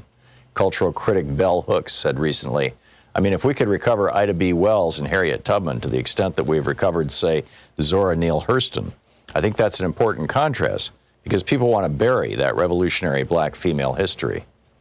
Historian Deborah Gray White connects Harriet's treatment to a larger pattern in the mainstream history of slavery, in which black women, quote, were reduced to insignificance and largely ignored, end quote. In examining the influential historian Stanley Elkins, she points out, quote, that Elkins seems to omit women altogether was accentuated by his description of slaves whom he identified as part of an American underground, those who never succumbed to Samboism. Among those mentioned were Gabriel, who led the revolt of 1820, Denmark Vesey, leading spirit of the 1822 plot at Charleston, and Nat Turner, an omission conspicuous by its absence, was Harriet Tubman. If Elkins had really been thinking of slaves of both sexes, he would hardly have forgotten this woman, who became widely known as the Moses of her people, end of quote. Patriarchal capitalisms, which only want Amazons to be exotic myths about forgotten ages, have hidden Harriet Tubman in her own fame. They both trivialize and exceptionalize her. These are tools of oppressor culture. The stripped down and censored version of her life is told in elementary schools all over the U.S. empire. So much so that everyone thinks they know her story already, although they don't. Harriet Tubman was born in slavery in Maryland around 1820. She escaped to the North when she was 29, but kept returning secretly to the South again and again to help other slaves escape. For this, she became known as Moses. True statements. But by limiting her, it becomes clever propaganda against her and against her people. Where patriarchy has been unable to deny that women do significant things, it denies the full meaning of what we do by trivializing them. Mary Daly, feminist philosopher, traces the enormity of what patriarchy has done to us. In ancient Greece, the goddess Hecate, also known as Artemis and Diana, was sometimes known as Trivia and represented by a three-faced statue. That was also the name used for the intersection of three paths, which in many old cultures were the sites of mystical power. She writes in Gynecology, quote, in light of the cosmic significance of the term trivia as the crossing of the three roads and of the goddess who bears this name, contemporary meaning of the term in English should be examined. The English term, which according to Merriam-Webster is derived from the Latin trivium or crossroads, is defined as common, ordinary, commonplace, of little worth or importance, insignificant, flimsy, minor, or slight. Of course, according to patriarchal values, that which is commonplace is of little worth. for in a competitive hierarchical society, scarcity is intrinsic to worth. Thus, gold is more important than fresh air, and consequently, we are forced to live in a world in which gold is easier to find than pure air." End quote. So to trivialize Harriet Tubman, the capitalist patriarchy pictures her as an idealized woman by their definition, who makes a life of helping others.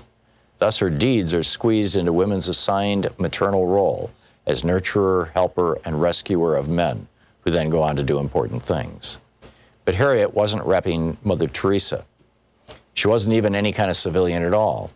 She was a combatant, a guerrilla, a warrior carrying pistol and rifle, fighting in her people's long war for freedom, a war that rocked the foundations of African society, American society, and that has never gone away.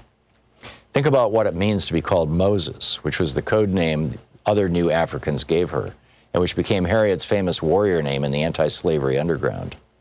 When we check out the Bible, we can see that Moses was a ruthless visionary, someone who forced the boldest changes and risks upon his people so that they could survive, who led them out of captivity. To put it simply, Moses was a leader in a time of war. So too was Harriet Tubman. The book Jailbreak Out of History by Butch Lee.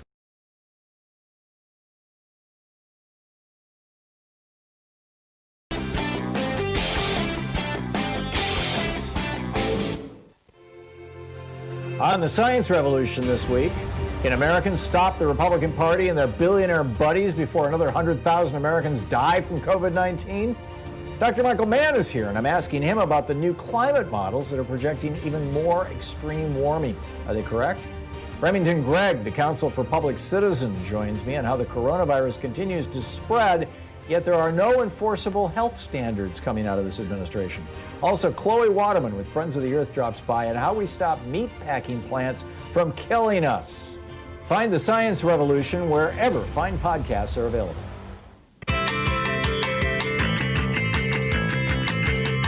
Welcome back. Thom Hartmann here with you. Just a quick correction of an error that I made. I was saying that Michael Caputo, who was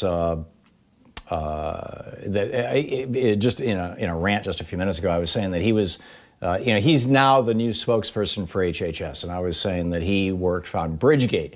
I was mixing him up in my head with Bill Stepien, who is now in charge of Trump's campaign. He was the guy who worked with Bridgegate. Michael Caputo is one of Roger Stone's best friends, and so one of Roger Stone's best friends is now the head of, is the official spokesperson for HHS, which is now getting all the data from the, that the CDC used to get. So it's getting very, very bizarre.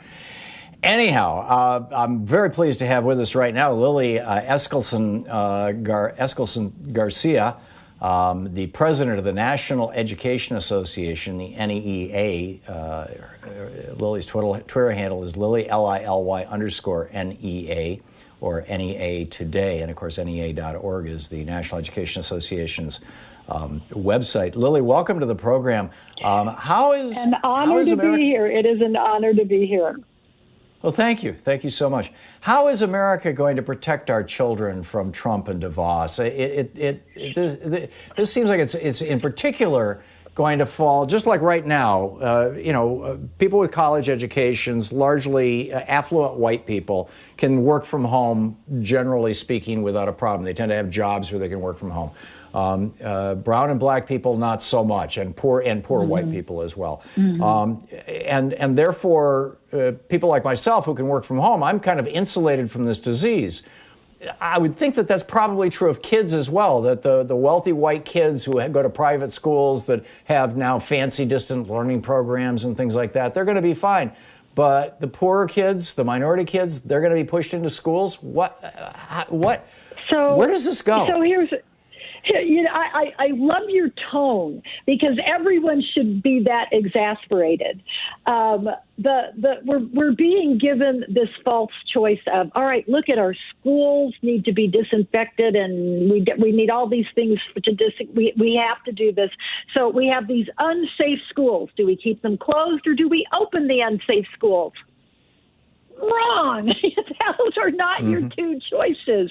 And I'm a sixth grade teacher from the great state of Utah. I have had 39 sixth graders, 12-year-old kids, all in this, jam-packed in that little room with one working window propped open on a, when it's 95 degrees outside. That was not safe and healthy before the pandemic. But let me tell you, there is no one who wants those schools open and open safely more than America's teachers and the support staff that want to wait for. Okay, maybe their parents want them in school a little bit more than we do. But as a sixth grade teacher, and I represent over 3 million school teachers, then school secretaries, bus drivers, custodians, librarians, nurses, the whole village that serves that child. Any one of us is more qualified to know what we're talking about than Betsy DeVos. And here we have a president who hesitated about saying, well, it's not up to me to tell people to wear a mask. Of course, we are mystified and disturbed beyond disturbed to say that guy is the one that just opened his mouth one day at a press conference and said, all schools, all students, open on the same day, kids packed into those schools just like they were. Don't talk to me about creative, shifts and distancing and all of that. Just put them all back in there, close the door, because we need their parents back on the job. So warehouse the kids, done here, done. A man who has no authority to order school teachers or staff to do anything, no power to make the threat that he made. By the way, he said, I'll take away your federal school funding. Federal school funding is very little of a school budget, but it goes to our most vulnerable kids. It's special education. It's the school lunch program for poor kids. So he gets up there and says, I order you, I command you, without any resources to do it safely. I command all kids to be sitting shoulder to shoulder in those overcrowded classrooms on the same day, and all kids all the time, all together. It was beyond reckless.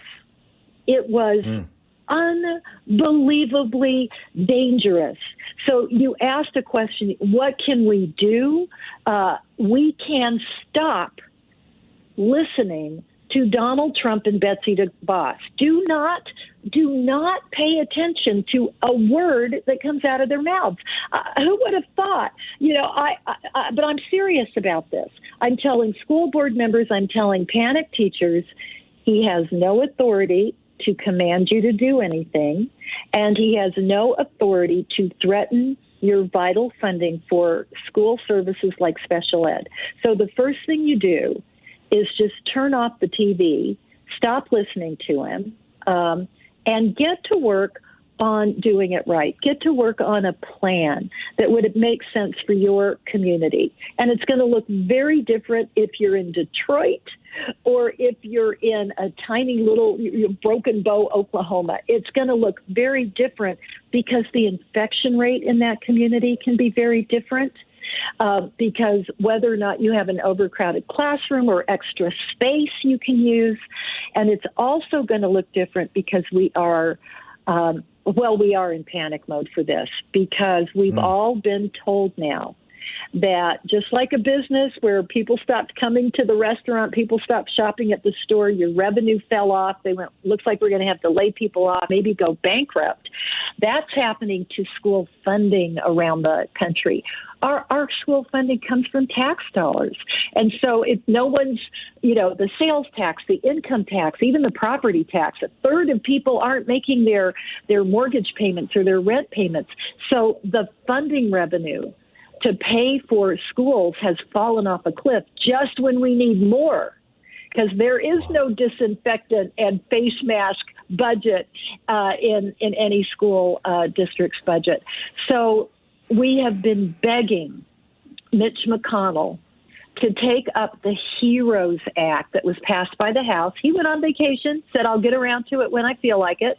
He went on vacation, and he said, first of all, you remember him saying when it was like, are you going to help local government? By the way, local government includes your local public school. He said, well, maybe they should go bankrupt. So instead of saying, we want to open schools safely when it's time and in the places where it's safe to open them safely, we need a plan to distance, disinfect, the PPE face masks, and by the way, the health screenings are healthy people walking into that building. Instead of saying, of course, that's our priority, how are we going to fund that? He said, no, just don't worry about it. Just open up the schools, put the kids back in the way they were, and that jeopardizes their health. It jeopardizes the health of their teachers and all the support staff in that school. And some of our folks are starting to feel that we're being punished with, we'll show you, we will force you to go into these unsafe. Betsy DeVos has privatized half of the schools in my home state, in Michigan. And, right. Seems hell-bent for leather to do it to the rest of the country. And this would be a great way to destroy public schools. One wonders, we have, by the way, about a minute and a half till we're going to hit a hard break. One wonders if this is, if they're looking at this going, hey, an opportunity.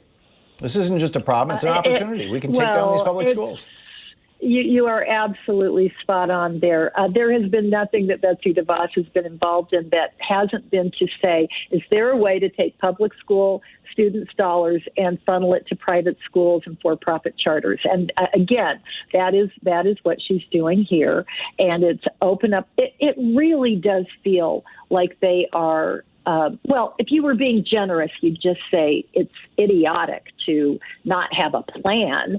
That's being generous. Or sinister, they actually have a plan to create chaos and an unhealthy situation as the pretext to, now, we're going to have to all go to those online charter schools because there's lots of those getting funded, especially in Michigan.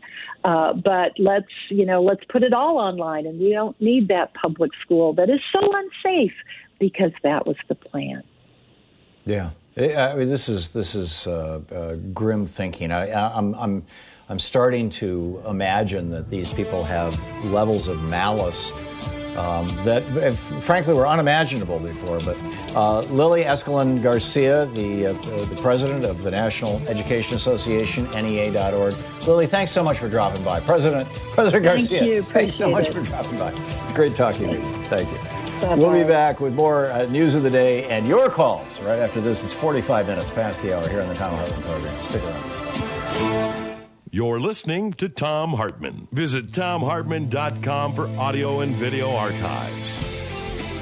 It's talk media for the sane among us. Yeah, there's still some of us left. We'll be right back.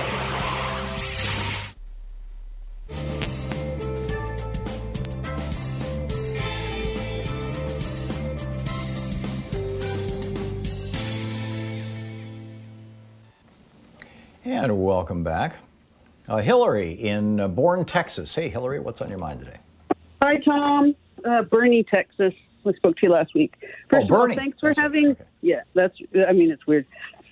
Thanks for having Dr. Wolff on to answer the exact question I wanted him to answer on the corporate bonds, the Fed buying up corporate bonds, and what that really means. I saw that last week. Okay, I hope this is on topic. The Texas GOP are having their convention today, and it's supposed to be online. There's a guy who works for the Austin American-Statesman who's reporting on it, and it hasn't started yet. But they have on their agenda that they have a resolution to amend the Texas Constitution to add a state electoral college, that the 31 senatorial districts will have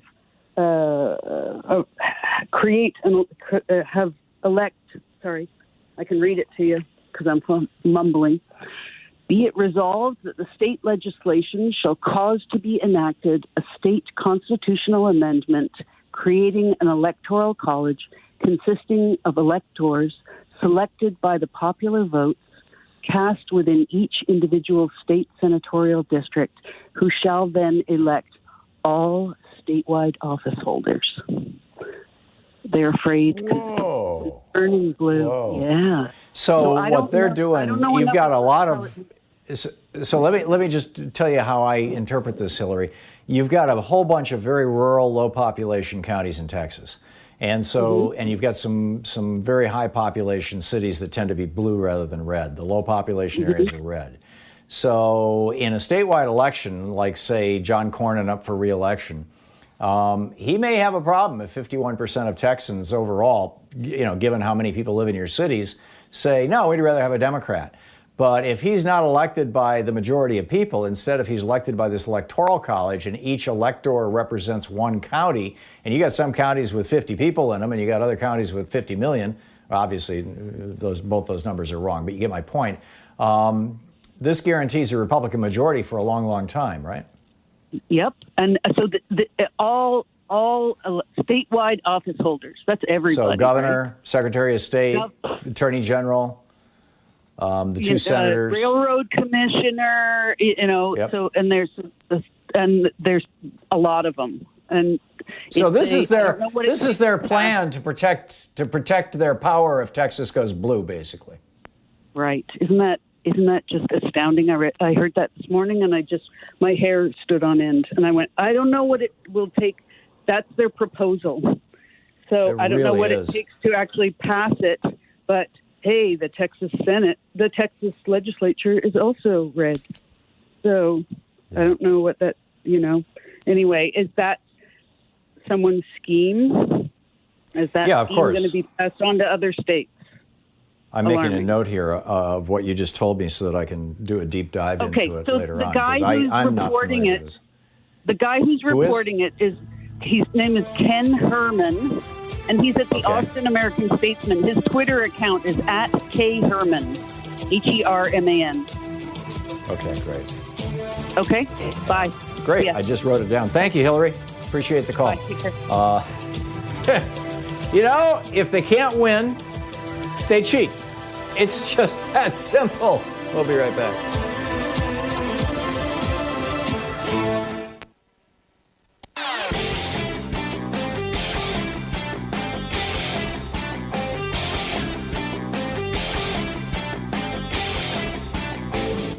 Hey, we're putting together a series of American history books. It started with the hidden history of guns and the Second Amendment. Then we had the hidden history of the Supreme Court, the betrayal of America. Then the hidden history of the Republican war on voting. Coming out soon is the hidden history of monopolies, how big business destroyed the American dream. And then next spring, it's going to be the hidden history of oligarchy and tyranny. So we have a new video up over at thomhartmann.com for people who are signed up, for supporters of our program. And it's about how Donald Trump, 16 days after Mr. Khashoggi was murdered by the Saudis in Turkey and his body dismembered and vanished, 16 days after that happened, without notifying Congress and with virtually no mention to anybody, Donald Trump authorized the transfer of top secret nuclear technology to the Saudis. This should be a serious issue. Tim Kaine, the senator from Virginia, is raising hell about it because Khashoggi lived in Virginia. But I think everybody in Congress should be raising hell about this.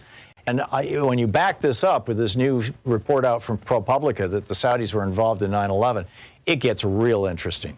So you can check that out over at thomhartmann.com. Look for our basically members-only video.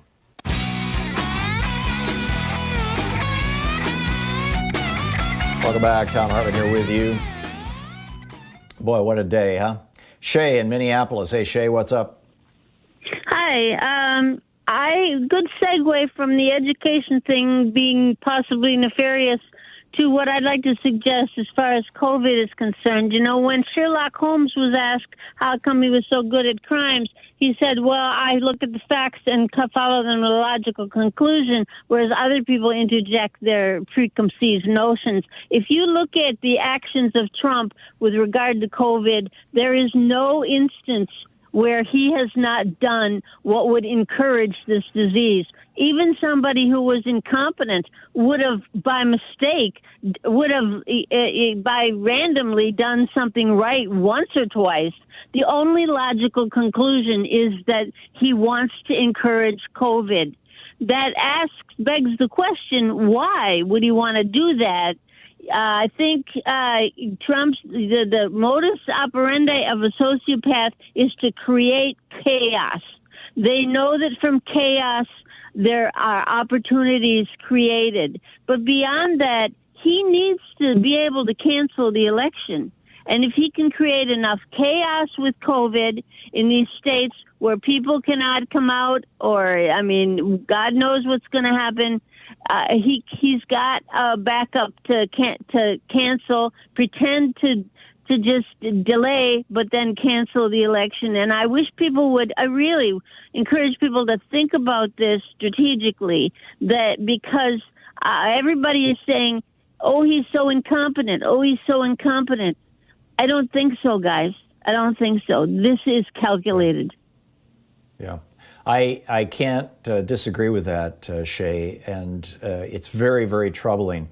And I go back to April 7th. Prior, in the roughly month before April 7th, Donald Trump had declared a state of emergency. He was encouraging people to stay home. They were talking, the federal government, he was trotting out Anthony Fauci every day and Deborah Birx, and they were talking about wear your masks and social distance, and, it's cheaper to prevent it than treat it, and all this kind of stuff. And then on April 7th, all the newspapers and all the television networks announced, hey, it's mostly killing black people, brown people, and very, very old people. And within 3 days, right across the board, the right-wing groups, Freedom Works and groups like that, it's time to open America. There was an Open America movement. They were organizing these rallies all around the country to open America. Right-wing guys with guns and swastikas and Confederate flags were showing up. White people with guns and flags and it seems to me that what we're looking at is eugenics. It's a soft form of genocide. Shay, thank you for the call. I can't disagree with anything you said. Elizabeth in Seattle. Hey, Elizabeth, you wanted to get back to education? I do. Something that has been disturbing me, and you just touched on it now, but when I was studying taking some multicultural courses, if you want to eliminate a group or a race, first you limit their use of their home language, and then you begin to eliminate their youth. And you mentioned that in the beginning there was great publicity about it was mainly COVID-19 was mainly eliminating the elderly. Well, that was seen as a good thing because of Social Security. And then it was identified eliminating the blacks. Well, that was considered a good thing, unfortunately. And then there was shift to, it's COVID is beginning to infect children. Now we can get three birds with one stone because the push became open schools. Children are resistant. Well, they're not. However, if we look at the crowded conditions in our underserved communities, they're predominantly children of color. They're multi-generational families, which there you have the elderly. And so we're eliminating our youth. We are impacting communities of color, and we are impacting the elderly. And so by opening the schools, you're getting a large degree of infection and elimination of certain groups. Just think it's about almost that. as if Stephen Miller's, I lack a word, his torture program for Hispanic asylum seekers in the United States, and all the worst racial aspects of that just got overlaid on top of federal health policy and now federal education policy. And, Stephen Miller is probably not only not upset about children who have died in detention, other than the fact that it looks bad for him, but may even be, I don't know. I mean, is it too much to think that the guy is gloating? I just, it's mind-boggling. Elizabeth, thank you for the call. Excuse me. This is a tough one. Is it possible that these guys are that Machiavellian, that evil, that committed to their white supremacist racial theories? You're listening to Thom Hartmann.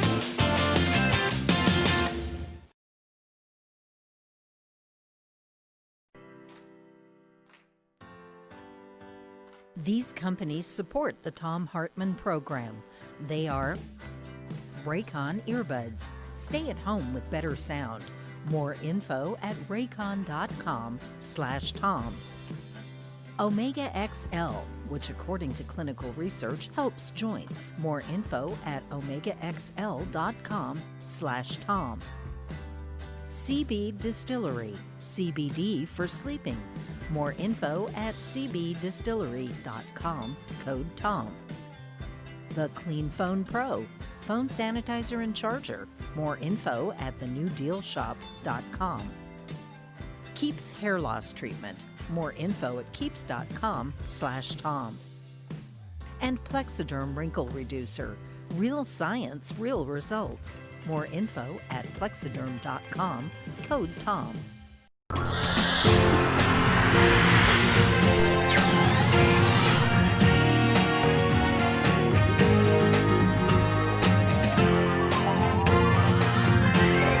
We say fight back!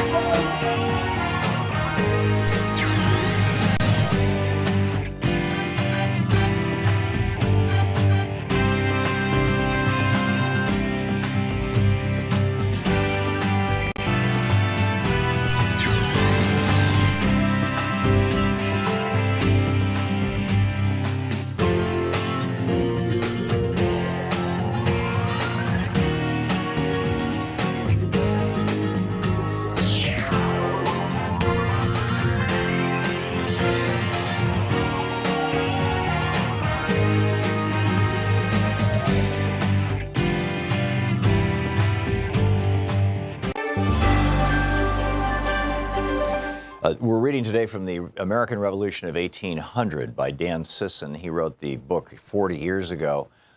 Recently, I went through, Dan and I actually went through, I wrote a foreword and an afterword to it and did some substantial editing on the book. And it's something you need to read. This is from the introduction, which I wrote. It is rare when a book about our early republic is relevant 40 years after it was originally published. It is rarer still when that book provides insight into national problems we refuse to solve 2 centuries later. You are therefore holding in your hands or reading on your pad or computer one of the most important books you will ever encounter. Here is why. Unlike other histories of this era, this book is written from a revolutionary perspective, much like Jefferson's generation viewed the world. The American Revolution of 1800 was not just about an election. It was about the life and death struggle for power between democratic-republican principles and oligarchic plutocratic values based on corruption. In short, this book, by implication, is about the identical crisis America faces today. The author's unique analysis is based on the idea of faction controlling party and how both undermine constitutional government. In an age where modern parties and the factions that control them have paralyzed our government, this book validates the politics of the founders. In still another contribution, the book demonstrates how preserving revolutionary ideas within our culture depends on understanding the classical tradition. The ability to recognize a demagogue is rooted deeply in the role Caesar played in destroying the Republic of ancient Rome. That fear of a Caesar inspired Jefferson and others to organize citizens against the Federalists, thereby completely contradicting the political rules of their time. This book, above all, presents a profoundly positive view of Jefferson and his creativity in the midst of crisis. It celebrates his gift 24 years after he wrote the Declaration of Independence and proves he never abandoned his principles or his revolutionary vision for America's future. Ironically, it's become a cliche in political and economic circles that while we love Thomas Jefferson, we live in a country largely run by Alexander Hamilton's policies and John Adams's politics. This may have been more true of the roughly 200 years before the contemporary free trade era, beginning in the 1970s under Richard Nixon and exploding in the mid-1990s when Bill Clinton signed NAFTA. Alexander Hamilton must be rolling over in his grave. Nevertheless, we have become a mercantilist nation dominated by banks and big industries, as Hamilton envisioned. It is true that there were huge differences between Hamilton and Jefferson, particularly in their visions for the future of America and its economy. And those divisions tend to dominate interpretations of our political discussion when we reference the era of our first few presidents. But a much larger and more dramatic battle of worldviews played out in the late 1790s between President John Adams and Vice President Thomas Jefferson, leading directly to what is arguably the most transformational presidential election in the history of the United States, the election of 1800. In other books and places, both Dan Sisson and I have written at some length about the differences between these two men and their respective visions of America. Adams relished throwing newspapers editors in prison and demanded that when he and his wife visited a town, the local militia come out to fire their cannons and salute of him and shout, "God save President Adams." Jefferson was so horrified by Adams's Alien and Sedition Acts that he left town the day they were signed into law, and as president often wore simple homespun garments. He was known to answer the front door of the White House in his bathrobe, and more than one visitor mistook him for a servant. As president, Jefferson literally acted out his egalitarian visions of America. In my book, The Crash of 2016, The Plot to Destroy America and What We Can Do to Stop It, I describe Jefferson's concern over aristocracy in American politics. On October 28, 1813, in a letter to his old rival John Adams, Jefferson commented on his distrust of America's growing wealthy elite, naming in particular the Senate, which was not then democratically elected by the people. Referring to the, quote, cabal in the Senate of the United States, end quote, Jefferson wrote, "You, John Adams, think it best to put the pseudo-aristoi into a separate chamber of legislation, the Senate, where they may be hindered from doing their mischief by their coordinate branches, and where also they may be a protection to wealth against the agrarian and plundering enterprises of the majority of the people." Then Jefferson countered in the letter, writing, "I do not believe them, the Senate, necessary to protect the wealthy, because enough of them will find their way into every branch of the legislation to protect themselves." Instead, Jefferson wrote, "I think the best remedy is exactly that provided by all our constitutions, to leave to the citizens the free election. In general, they will elect the really good and wise. In some instances, wealth may corrupt and birth blind them, but not in sufficient degree to endanger society." And in a final warning about the largely Federalist cabal in the Senate, and these would be the conservatives of their time, Jefferson wrote, quote, "The artificial aristocracy is a mischievous ingredient in government, and provision should be made to prevent its ascendancy. I think that to give them power in order to prevent them from doing mischief is arming them for it, and increasing instead of remedying the evil." In a 1786 letter to George Washington, Jefferson gave his most explicit warning about this threat of a military allied with the plutocracy within, and advocated for unwavering vigilance against it. Quote, "Though the day may be at some distance, beyond the reach of our lives perhaps, yet it will certainly come, when a single fiber left of this institution will produce an hereditary aristocracy which will change the form of our governments from the best to the worst in the world." At whatever age or place in life's journey, to embrace risks and engage with renewed passion and collective purpose in making the world a safer place for women and girls.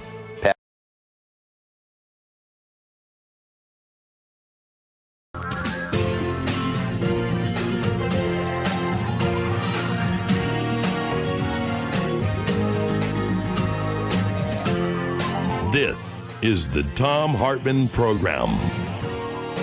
Welcome back. Thom Hartmann here with you. On the line with us is Professor Jason Stanley. He's the Jacob Urowski Professor of Philosophy at Yale University, the author of 5 books, including most recently How Fascism Works, The Politics of Us and Them. Dr. Stanley, or Professor Stanley, welcome back to the program. It's been about a year, I think, since we talked, and I'm wondering, are we there yet? Well, fascism is certainly much more prevalent in public discourse. When I published my book in 2018, people said, "Oh, this is an exaggeration. You're using words that are extreme. This is just a low point for democracy." But I think right now you see the effects of fascist ideology and the social and political movement that is Trumpism on the administration, on its institutions, and on its reactions to events very clearly. And for that reason, we find many people in public life debating whether the term applies. That said, it's less important to focus on the term and more important to focus on the dangers that confront us. And those are? Those are, well, key to fascist ideology is a denial of reality. The leader is infallible. The leader can do no wrong. And fascist I think what we have to look at right now is not necessarily fascist regimes, but what is it in a fascist outlook that makes reactions to events so perilous? So, for example, COVID-19. So in fascist ideology, the leader creates their own reality. Like when Trump says things like, testing is the problem. We're doing so many tests, and that's why we have so many cases. It's just such a bizarre comment because it suggests that the truth is just created. It's not out there. The truth is just, what you document is the truth. As Hannah Arendt said, it's not enough for the Nazis to abolish, to claim that unemployment has been reduced to zero. They must abolish unemployment benefits as part of their propaganda. And that's what we're finding, this kind of denial of reality by a leader that can only see the reality he wants to see. He creates his own reality. And that's the kind of ideology that is so perilous in the face of a crisis. The old classic definition of fascism, referring back to like the 1983 Merriam-Webster dictionary, was fascism is the merger of corporate and state interests combined with belligerent nationalism. You've taken it beyond that, considerably beyond that, to talk about, the mythic past and the anti-intellectualism and hierarchy and victimhood and Arbeit macht free, work makes you free, and all these things. How are those characteristics uniquely of fascism as opposed to just kind of garden variety tyranny? Or I'm thinking of like Viktor Orban in Hungary or Erdogan in Turkey. They're embracing everything that you're defining as fascist, yet nobody is describing them as fascist. They're describing them as authoritarians or tyrants. I've certainly described Orban as a fascist, Erdogan as well. I mean, they fit. They're practicing fascist politics. That's what they're doing, and their regimes are even more advanced on authoritarianism than our own regime. They've dismantled elections. They've replaced. Orban has seized total control. They've replaced. There's no more free press in Hungary. So those are regimes that are autocratic, far right, ultranationalist. So I think if we think of fascism as a social and political movement, those regimes do fit largely with the definition, but they attack universities. Viktor Orban threw Central European University out of Hungary, and we're seeing those similar attacks here.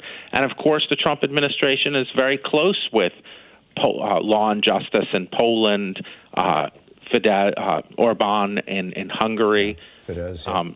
Fidesz. So there are strong connections between these far right ideological, social, and political movements. And I think they do channel fascist ideology. So how do we best stop or defeat this here in the United States? Yeah, well, we have to. There's a strong. First of all, how do you confront a leader who represents themselves as infallible, who pushes forward? Who presents themselves as tougher than anyone else, as the only one who defines reality. So how do you confront a leader like that? One thing you have to do is you have to make it clear that there is no, they have not imposed order, that things are falling apart because they inevitably do under such regimes. So the protests on the street, I think, are very important, though they're long-standing protests about long-standing problems. And what Trump will try to do is he'll try to change the subject. He'll try to change it from racial equality and racial justice and equality to law and order. That's the stock move here. What you have with this ideology is everything fits into a friend-to-enemy distinction. Ultimately, reality becomes too pressing to deny. And I think that's one thing we're seeing with COVID-19 is the pressures of reality. Trump can't simply, he's trying to sort of just deny it. The very disturbing move of putting the COVID-19 data, directing it to the Trump administration first rather than the CDC is an example of that. Right. But reality will intrude, and one has to emphasize that, and then one has to push back against this idea that he's infallible, super tough, and not let the subject be changed from the misery the country is facing. Right, the failures of his fascist regime. We have about a minute and a half left. It's been suggested that COVID, there were some Republicans, actually, some never-Trumper Republicans back in February and March, who were suggesting that a COVID outbreak in the United States could be Trump's, burning of the German Parliament building, the Reichstag. And it looks like it hasn't worked out that way. But Donald Trump back in 2012 rather, when Obama was running for re-election, repeatedly tweeted that any day now Obama's going to start a war with Iran in order to get himself re-elected. He clearly believes that a crisis is necessary for an incumbent president to get re-elected. What should we be watching for? We should be watching for manufactured crises. I think COVID-19 plays into what he can do because he's been so incompetent on that. But we should look for manufactured crises to create the misrepresentation of protests as fundamental threats to law and order, trying to connect COVID-19 to immigrants. And so thereby saying like his ultranationalist program is a protection. So misrepresentation of social and political facts. It looks like he's bearing. We need to also be careful about militias, about calls for violence. So ICE is now training civilians. That's teaching them weapons and how to do civilian arrest. Isn't that the brown shirts? That is that, and he's calling for the police. He's repeatedly calling for the police to take a partisan side. Yeah, amen. Professor Jason Stanley, thanks so much for dropping by today. It's great talking to you. Thank you so much. Thank you. Professor Jason Stanley, his book, How Fascism Works, The Politics of Us and Them. It's brilliant. If you don't have it, get a copy. We'll be back. This is the Thom Hartmann Program. 15 minutes past the hour is the Thom Hartmann Program, exposing the con in conservative. We'll be back with more of the news of the day and your calls in just a moment.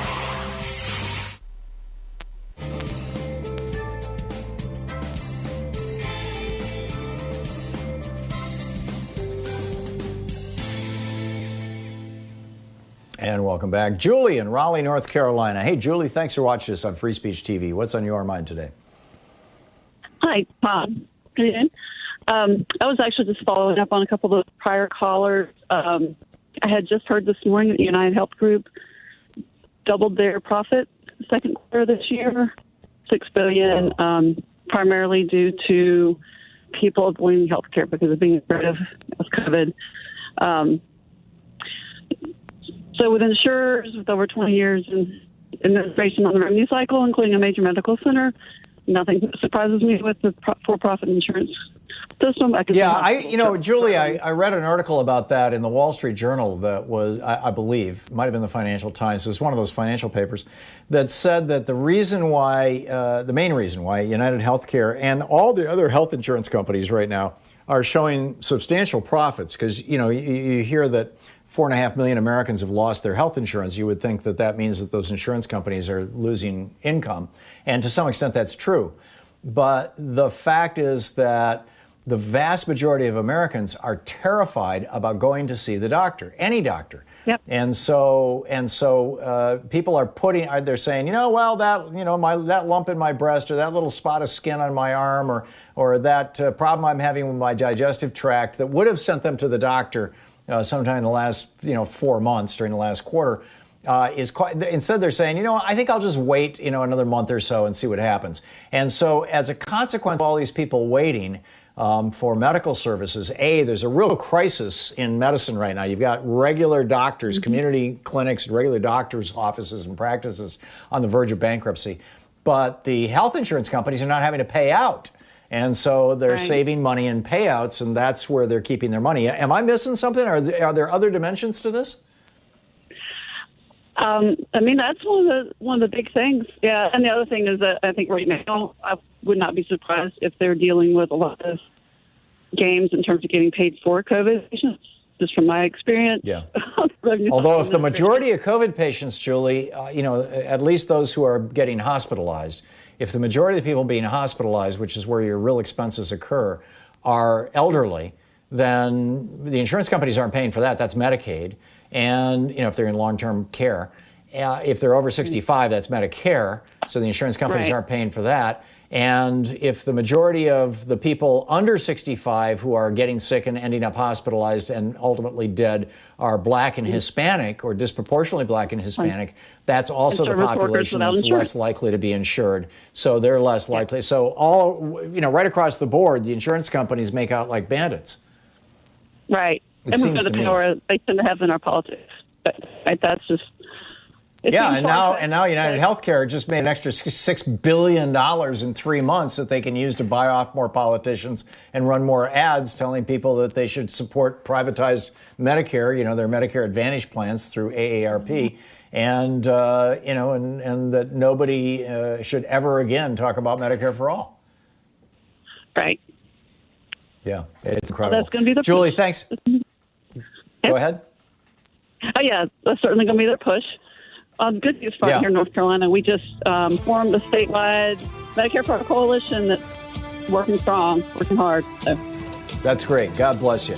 Julie, thank you so much for the call, and thanks for watching us on Free Speech TV. It's coming up on 20 minutes past the hour here on the Thom Hartmann Program. We'll be right back with more of the news of the day and the calls.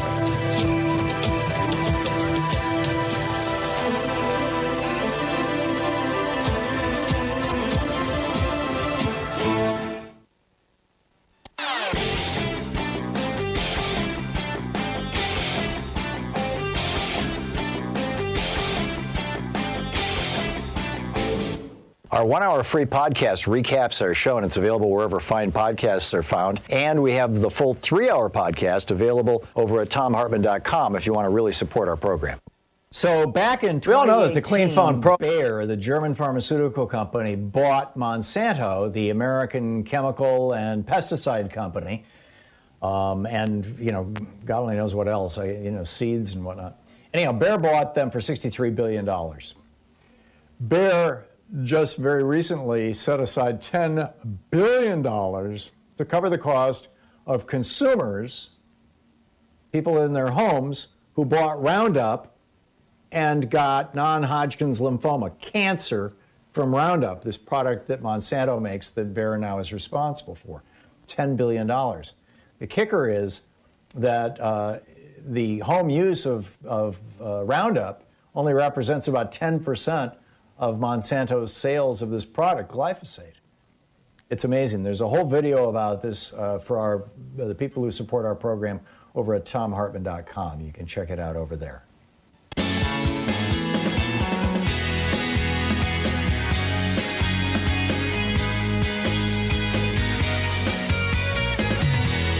And welcome back. Thom Hartmann here with you. A couple other news things that I wanted to share with you just to put on your radar. And, we can talk about them or anything else that you'd like. Donald Trump was in Florida over the weekend. And I believe, maybe this is a week-old story. I'm not sure. It may be. But in any case, it's still a pretty solid thing. On a trip to COVID-19 riddled Florida this weekend, President Donald Trump not so cryptically revealed that he had something big planned for Venezuela during a meeting with leaders of the U.S. military's Southern Command. So he gets together with a bunch of generals who are responsible for looking at Central and South America. The part of our military is divided. There's the Southern Command, there's the Central Command, the CENTCOM, the Middle East. There's, frankly, I don't know the whole long list of them, or the relatively short list. I think there's 7 or 8 of them, but there's these, regional command structures. This is the one for the South, for Central and South America. And this is what he said to reporters, quote, "Something will happen with Venezuela. That's all I can tell you."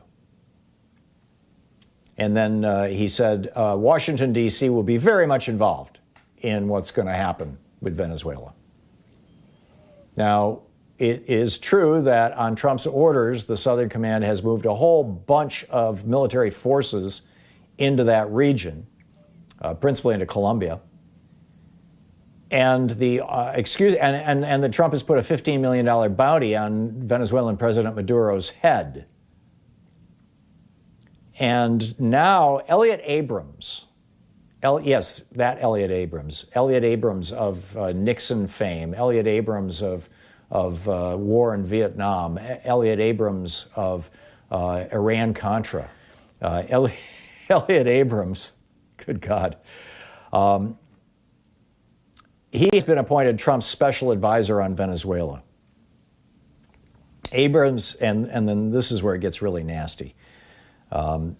Trump has put new sanctions on, and Abrams announced this recently, a brand new sanctions on not just Venezuela, which is under virtual total blockade, but on any company anywhere in the world found to be helping with the importation of any goods into Venezuela in any way. This is an attempt to destroy Venezuela. And people are dying right now as a result of it. They don't have access to medicine. In many cases, they don't have access to food. Abrams even managed to force Lloyd's registrar, which is the shipping registry, to withdraw their insurance and registration to ships that Elliott Abrams and Donald Trump say have broken the blockade anywhere, which means that they can't dock anywhere in the world. So it's not just a matter of, a ship taking something from Chile to Venezuela to feed people or medicine or something like that, that may never do business with anybody anywhere, anything having to do with America.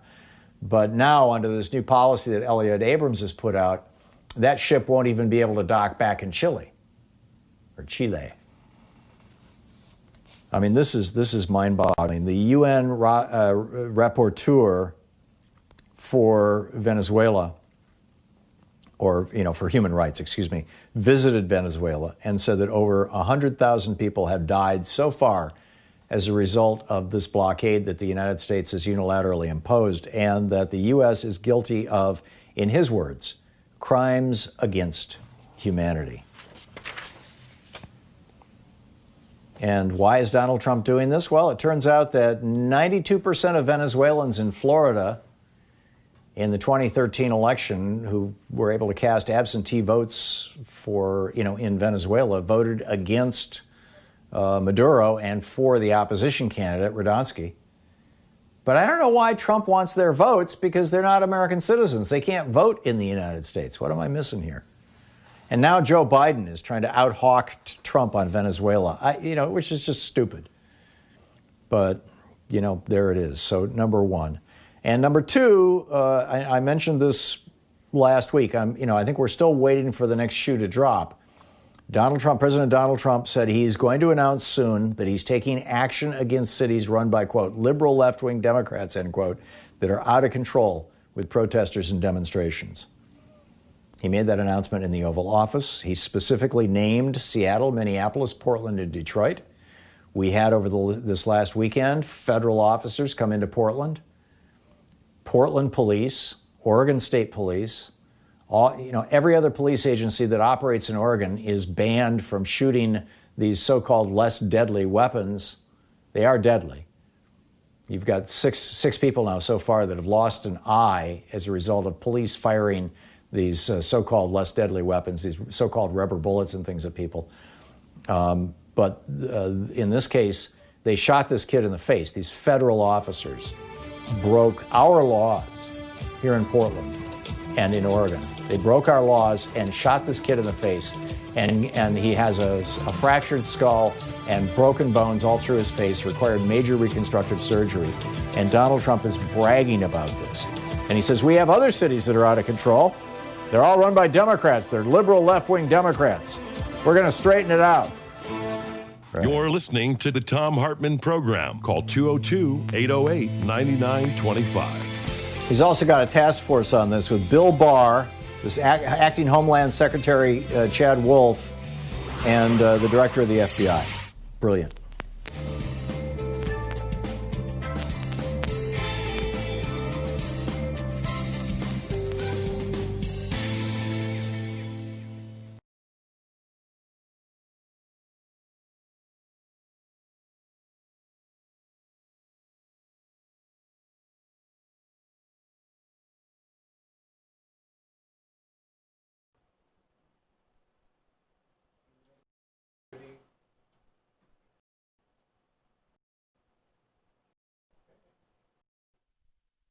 Was happening in late 19th century Russia, a time when the system was in decay, the aristocracy enjoyed extraordinary luxury, and the peasants endured lives of hunger and pain. As a person of privilege, he began to understand something deeper about his time in history. Tolstoy wrote, I sit on a man's back, choking him and making him carry me, and yet assure myself and others that I am very sorry for him and wish to ease his lot by all means possible, except by getting off his back. Most of us do not literally sit on men's backs, making them carry us. We do, however, often uneasily look the other way, satisfying ourselves with modest changes that reassure us that all is well, while millions are in despair. We've done the best we can do, we might say, given the realities. Still, many sense, as did Tolstoy, that to actually do something serious would require us to confront much deeper problems than we are commonly willing to do. What then must we do is not shouted in the streets, but it is a question that more and more Americans, young and old, liberal, radical, and conservative, are quietly beginning to ask themselves in much more penetrating ways. So let us begin. My starting point is the obvious fact that despite its great wealth, the United States faces today enormous difficulties, with no easily discernible political answers that even begin to offer strategic handholds on a truly democratic future. Elections occur and major fiscal debates ensue, but many of the most pressing problems facing ordinary citizens are only marginally affected, and in many cases in ways that increase burdens, not reduce them. The issue is not simply that our situation is worrisome, however. It is that there are growing reasons to believe that we in fact face systemic problems, not simply political ones. Systemic problems in the fundamental, not the superficial sense. In the pages ahead, I will suggest that our nation's truly critical problems are built into the very structure of the economic and political system. They are not something passing in the night that will go away even when we elect forward-looking thinkers and actively pressure them to move in a different direction. I won't load you down with statistics at this point. A couple of obvious reminders, however. Not only has the economy been stagnating for a long time, but for the average person and the average family, things have been bad for a very long time. Real wages for 80% of Americans' workers, for example, have not gone up more than a trivial amount for the last 3 decades. At the same time, income for the top 1% has jumped from nearly 10% of all income to roughly 20% of all income. Put another way, virtually all of the gains of the entire economic system have gone to the tiny, tiny group at the top for at least 3 decades. Worth pausing to think about that one. What's going on when virtually all the gains for the entire economic system go to the top? I'm not interested here in criticizing those at the top. The question is, we can do that later, the question is, what is going on with the system when this kind of thing happens and continues to happen in an ongoing way, year after year, decade after decade? Another reminder, almost 50 million Americans live in officially defined poverty. The rate is higher, not lower, than in the late 1960s, another disturbing trend marker.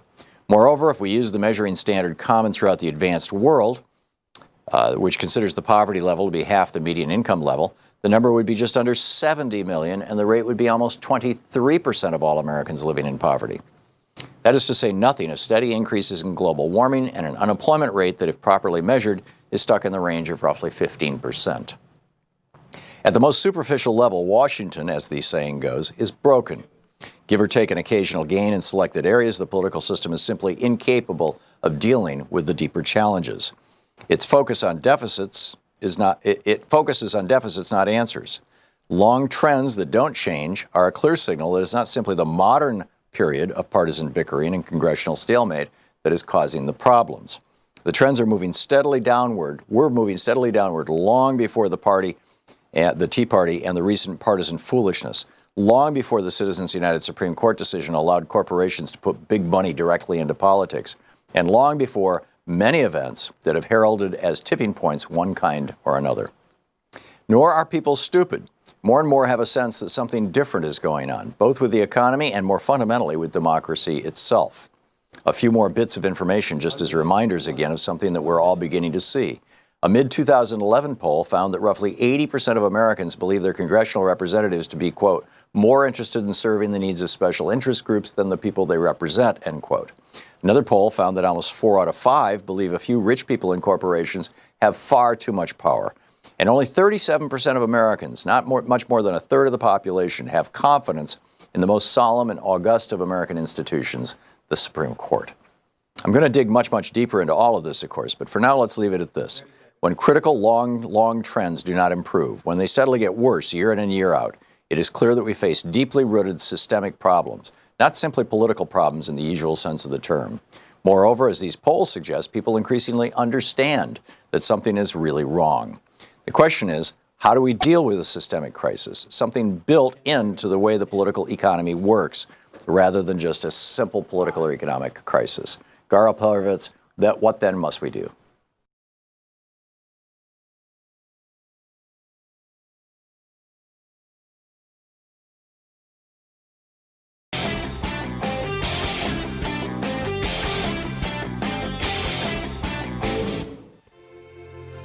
On the Science Revolution this week, can Americans stop the Republican Party and their billionaire buddies before another 100,000 Americans die from COVID-19? Dr. Michael Mann is here, and I'm asking him about the new climate models that are projecting even more extreme warming. Are they correct? Remington Gregg, the Council for Public Citizen, joins me on how the coronavirus continues to spread, yet there are no enforceable health standards coming out of this administration. Also, Chloe Waterman with Friends of the Earth drops by on how we stop meatpacking plants from killing us. Find the Science Revolution wherever fine podcasts are available. 9 years before the oligarchs of the South declared war against the North because they wanted to preserve slavery. In fact, they wanted to impose slavery in the North. Many of these guys that these monuments have been built to. Just as amazing as other top audio brands, you know. Their newest model, the everyday E25 earbuds, are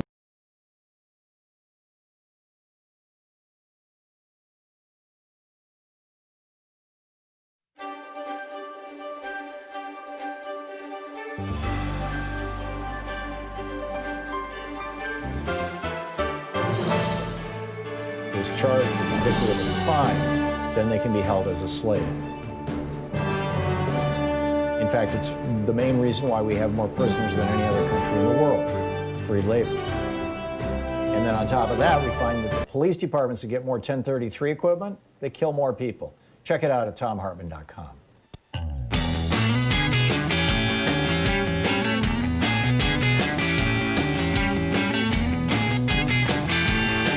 Welcome back. Thom Hartmann here with you, and our old buddy Greg Palast is back with us today, or this week, I guess, is the release of his new book, How Trump Stole 2020, and oh boy. Greg, welcome back. GregPalast.com, the website. Well, look, Tom, don't panic. How Trump stole 2020 is, I don't have a crystal ball. I don't know who's going to win the election, but I can tell you that Trump has already stolen it. And that's why I wrote the book, because we have to steal it back. If I thought that this is like a locked deal, horses in the wagon, it's downhill from here, I wouldn't have written How Trump Stole 2020. So it's important that you read it so you know how the burglary is being done. You can bust the burglars and save your own vote. And that's really, really important, and especially with the news today that they are definitely doing everything to rip apart the post office brick by brick, vote by vote. Yeah, this memo that we talked about this at length yesterday. that they sent out a memo saying it's time to slow down the mail, basically. I mean, this is, and of course, a lot of ballots don't get counted because they come in late. Yeah, well, let me tell you. Okay, in How Trump Stole 2020, I have a special Corona alert chapter about mail-in madness. Now, people have gotten this wrong. Please, you know that song, Please Don't Let Me Be Misunderstood? It applies here. I'm not saying don't vote by mail, because you either vote by mail or you die. But I'm saying here's how you get your ballot. In the book, I show you how to get your ballot and fill it out correctly so you don't lose it. 22%, that's from MIT, 22% of all mail-in ballots are never counted. About half of those are because people don't get the ballot in the first place. If you don't get a ballot... So they're not actually mail-in ballots because they didn't get mailed in. Yeah. And so, you saw black people lined up, and I want to emphasize, it was African Americans lined up in Georgia, Kentucky, and Milwaukee. You didn't see white lines. We were there. I talked to the ACLU. Here's the deal. Almost everyone in line had the same story. Why are you waiting 4 hours in line in the humid rain? Because I never got my ballot. Now, understand, ladies and gentlemen, you got to. So how do you make sure you get your ballot? The answer is, first of all, make sure you're registered. I've told this to you how many times? It's in the book. Please check your registration online, re-register if you're not registered. They are not, America is not Oregon, where mail-in balloting works really well. When you're talking about and Georgia, has for 20 you're talking years. about and when you're talking about Wisconsin and you're talking about Michigan, good luck mailing in your vote. That's why it's not like black people want to stand in 4 hours of humid rain in Georgia, which is what they did to vote and get a virus. No. The head of the ACLU told me that she asked for a ballot 45 days in advance, and the ballot for her husband, which she also put in, didn't arrive till the day after the election. Boom, he's got to wait in the virus line. So that's just one of the things I explained in How Trump Stole 2020. 3.3 million votes were not counted. Mail-in votes were not counted in 16. What is it going to be this year, and how can we stop it? We can unsteal the election. Again, How Trump Stole 2020 is about how to steal it back. It's not saying, forget about it, just go home. It's over with. No, but it's not going to be a fair fight. Yeah. Well, if you were preaching, despair and throw your hands up and, just go shoot yourself or something, I wouldn't write the book. You wouldn't be on this show. Yeah, and you wouldn't have written the book. We're talking with Greg Palast, the investigative journalist, BBC, The Guardian, Rolling Stone. His new book, How Trump Stole 2020, The Hunt for America's Vanished Voters. And it's out July 14th. That's the day before yesterday, right? That was the day before. So it's out, and let me tell you something. I still own the audiobook rights, so if you get the book today, How Trump Stole 2020, or this week, if you get it this week, send a note to audiobook@gregpalast.com, audiobook@gregpalast.com with, show some receipt or something, snap.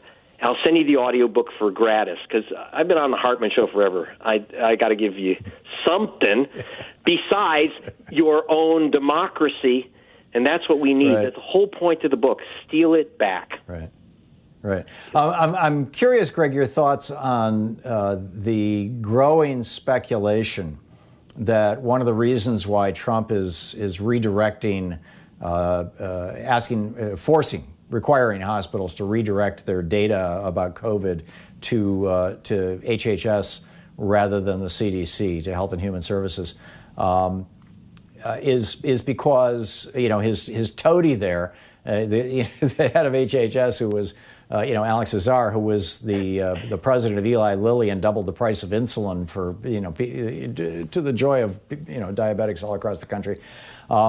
He's a good Trump toady that he's just going to start burying the data. The news reports today are that the CDC no longer has that data on their website, and neither does HHS. How does that play into the election? If Trump, he obviously thinks if we don't test, then you won't have coronavirus. So the corollary to that is if you don't publish the numbers about how many people are dying, then you don't have anybody dying, or at least you don't have the perception. I mean, obviously we're talking perception here, but Trump understands that perception's more important than reality. That's how he's conducted his whole entire life. And that this is part of this plan. What say you, Greg Palast? Yeah, play this out. Okay, this is continuing the virus. This is going to push the virus into the election. And you think, well, that would look bad for Trump. It may look bad, but don't forget, again, go back to the lines in Milwaukee. Milwaukee went from 180 voting stations to 5. Where is the virus centered? Even with the shift now more to red states, it's still an urban problem because of congestion. What is urban? Urban is a code word for Democratic voters. When you go from even in red states, Dallas and Houston and Austin, exactly. they all have you've got Democratic that right, mayors. Tom. You've got that right. So dig this, like Alabama, okay? You have to notarize your ballot. The Supreme Court just approved that crazy system. How many people are going to say, I can't afford it, it's a poll tax, $15, or I'm going to die if I go try to hunt down a notary? This is also in the swing state of Missouri. Alabama is, of course, the life and death fight for the Senate seat of Doug Jones, the Democrat running for re-election. You have to understand, continuing the virus, forcing people to vote by mail, and destroying the mail system at the same time. Imagine if Trump said, well, everyone's going to have to vote in precinct, but we're going to burn down the precincts. So instead, do you realize that your polling station is your post office? Your mailman is your poll worker. And they are doing everything they can to make sure that you don't get your ballot. Again, 10% of all ballots requested, and that's millions, don't get to the voter in time or don't get there at all. So this is the plan. They are undermining the post office so that they can, and not only the post office, but they're doing purges. By the way, please, if you're on a purge list, 17 million people have been purged, don't know it, you're not going to get your ballot. Okay, yeah. So Greg, the virus is part of the plan. Yeah, in the minute and a half or so we've got left, are you hearing from any members of Congress that they want to? I realize that H.R. 1, which is Mitch McConnell has killed, would have gone a long way toward helping this situation. Anybody else got any, break glass in case of emergency plans? Yeah, we have a lot of great legislation, but it's going to die in Mitch McConnell's, lime pit of progressive legislation. So, for example, why, in California, every one of us, we get a mail-in ballot, whether we ask, unless we say don't send it to us. We have a pandemic. They're doing everything to block any program to help you vote. Why do we make voting an obstacle course in America? And, I have a lot of bad jokes in here about the obstacle course, but it's serious business. I'm very, very concerned. There's plenty of plans, but every time the progressives try to make voting by mail fair and easy and democratic, they kill it. The Supreme Court 2 weeks ago said Alabama can require you to notarize your ballot. Missouri, the same.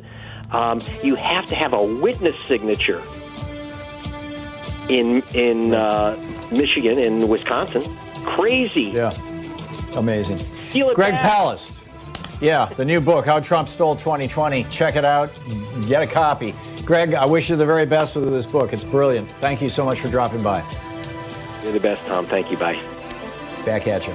We'll be right back. It's 45 minutes past the hour, helping you win the water cooler wars. Thom Hartmann here with you. You're listening to Thom Hartmann. Visit ThomHartmann.com for audio and video archives. And we will be back with your calls to wrap up the program. Stick around.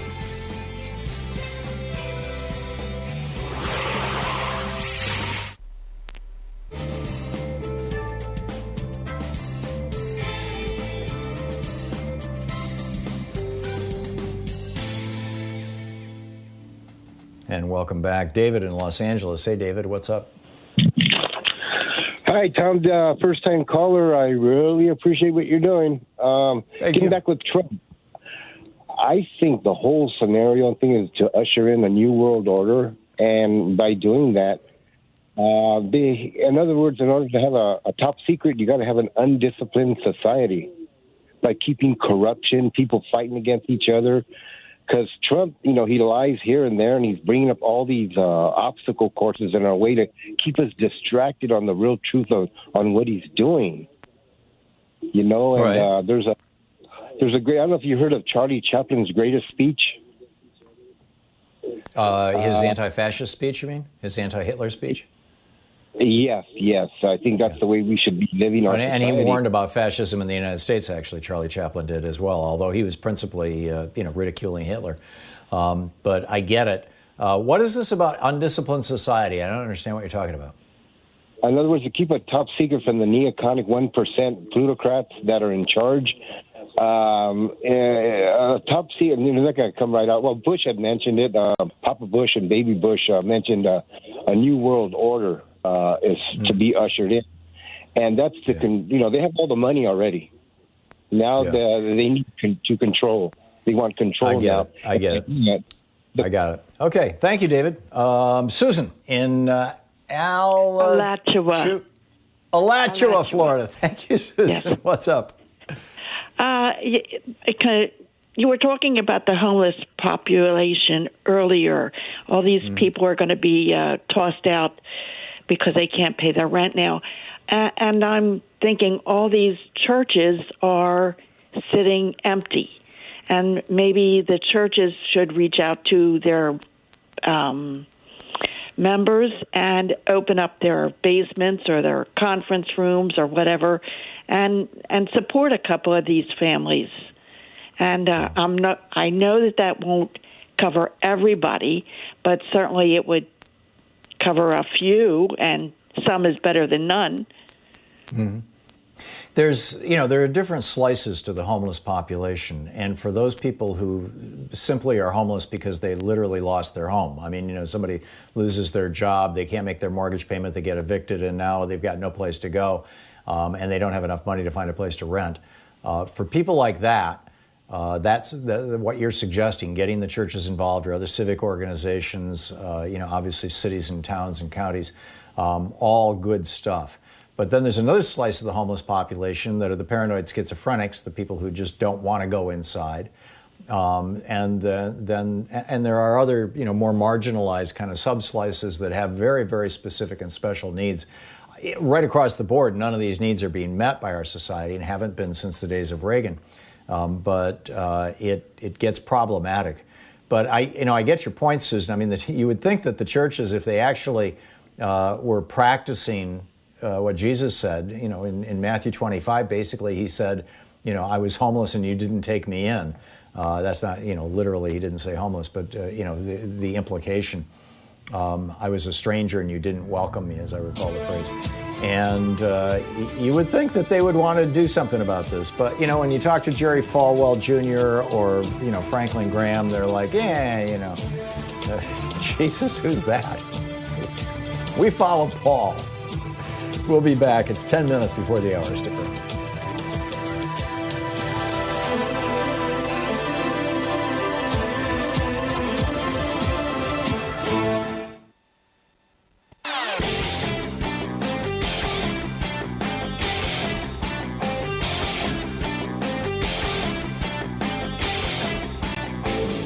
Hey, we're putting together a series of American history books. It started with a hidden history of guns and the Second Amendment. Then we had the hidden history of the Supreme Court, the betrayal of America. Then the hidden history of the Republican war on voting. Coming out soon is the hidden history of monopolies, how big business destroyed the American dream. And then next spring, it's going to be the hidden history of oligarchy and tyranny.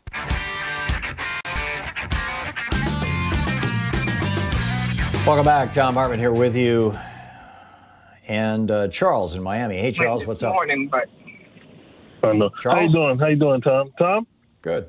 You're on the air. Okay. When you first got on and you was talking about, this seems like eugenics. It just seems like, I've been saying this for a while as well. I believe the same way. And it's a shame that it seems like you have to go this far. But with this Republican Party, I can remember a couple of years ago, someone calling in and you had the same sort of argument with a right-winger because he was like, well, to the effect like, let them die. And you was like, well, no, you can't just say that about human beings.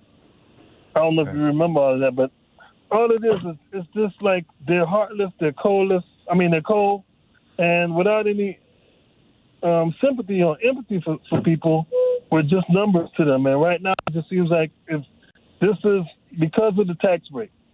If they can save money by someone getting off of Medicare that way, or any other governmental service, they'll take it. And my question is this. If Trump was so invested in getting rid of this virus, or the Republicans, how come they never came out with a plan like, say, for example, we got hit by a dirty bomb?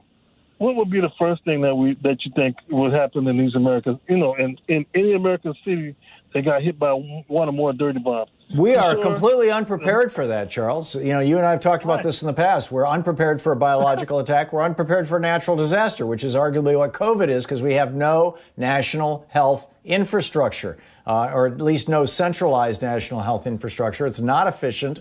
It's incredibly clumsy. It's insanely expensive, and it's got a whole bunch of blood-sucking leeches attached to pretty much every dimension of it. Trying to take all our cash, and which is why we paid more than twice as much for health care as any other developed country in the world.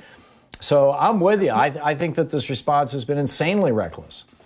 And there's another dimension to this that I want you to also think about, and it's the immigrant factor. Because there was, just think about what they did to the people on the border in those cages, and now they also know that probably some people won't go to the hospital because they're not doctors. Oh, they're afraid of getting busted by ICE. Yeah, and then you end up with COVID spreading its way through the undocumented immigrant community, and it's right now it's burning through these children's prisons, these concentration camps that Donald Trump and his buddies have built, and it's a screaming disaster. Charles, thanks for the call. It's always nice to hear from you, and you always offer something useful and some insight that is useful for the conversation. Tim in Fountain Hills, Arizona. Hey, Tim, what's up?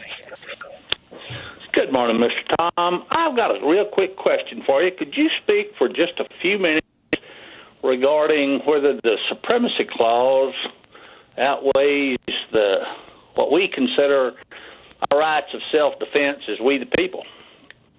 That's a good question, Tim. And earlier I had a caller saying, well, couldn't Keisha Lance Bottoms, for example, the mayor of Atlanta, just ignore or defy Governor Kemp's order that a city may not require people to wear masks? And I said, I doubt it because of the Georgia Constitution's equivalent of the federal supremacy clause, which says basically that state laws, supersede or overrule local laws. But I had a lawyer call up and say, that ain't the case. We've won some of these cases, and there are ways you can fight back. And I need to learn more about that, frankly. It's, I'm familiar with some of those cases, but only peripherally. And I need to learn more before I can give you an intelligent answer, Tim. But I think that your suggestion that maybe you ground it in the right of self-defense is a good one. Although I'm not sure that a city can make that argument, or a police force, or a mayor.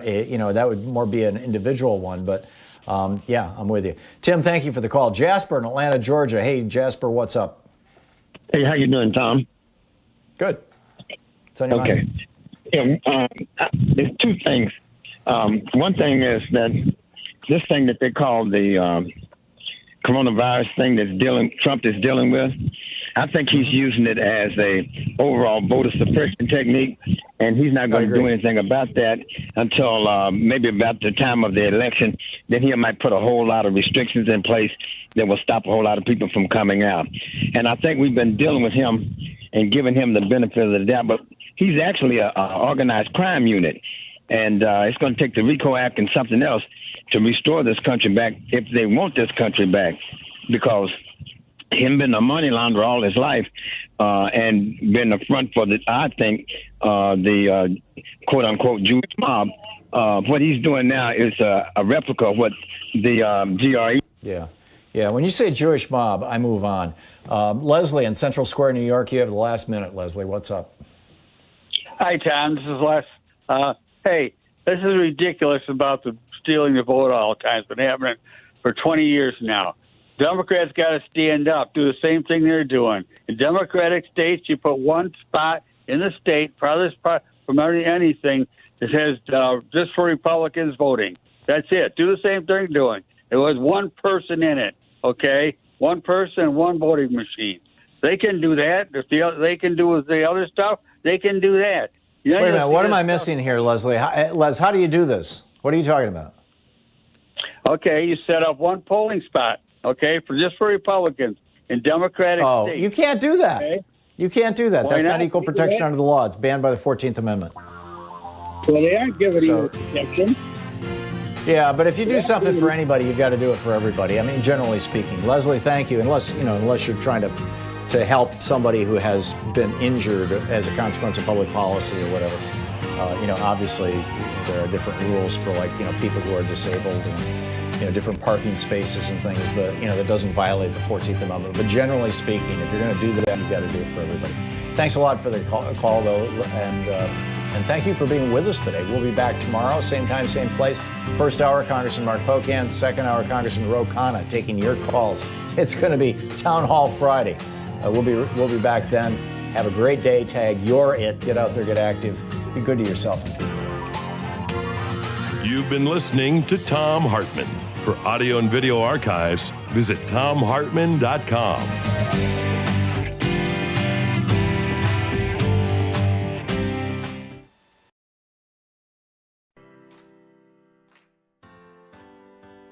These companies support the Thom Hartmann Program. They are Raycon Earbuds. Stay at home with better sound. More info at raycon.com/Tom. Omega XL, which according to clinical research helps joints. More info at omegaxl.com/Tom. CB Distillery, CBD for sleeping. More info at cbdistillery.com, code TOM. The Clean Phone Pro, phone sanitizer and charger. More info at thenewdealshop.com. Keeps hair loss treatment. More info at keeps.com/Tom. And Plexiderm Wrinkle Reducer. Real science, real results. More info at plexiderm.com, code TOM.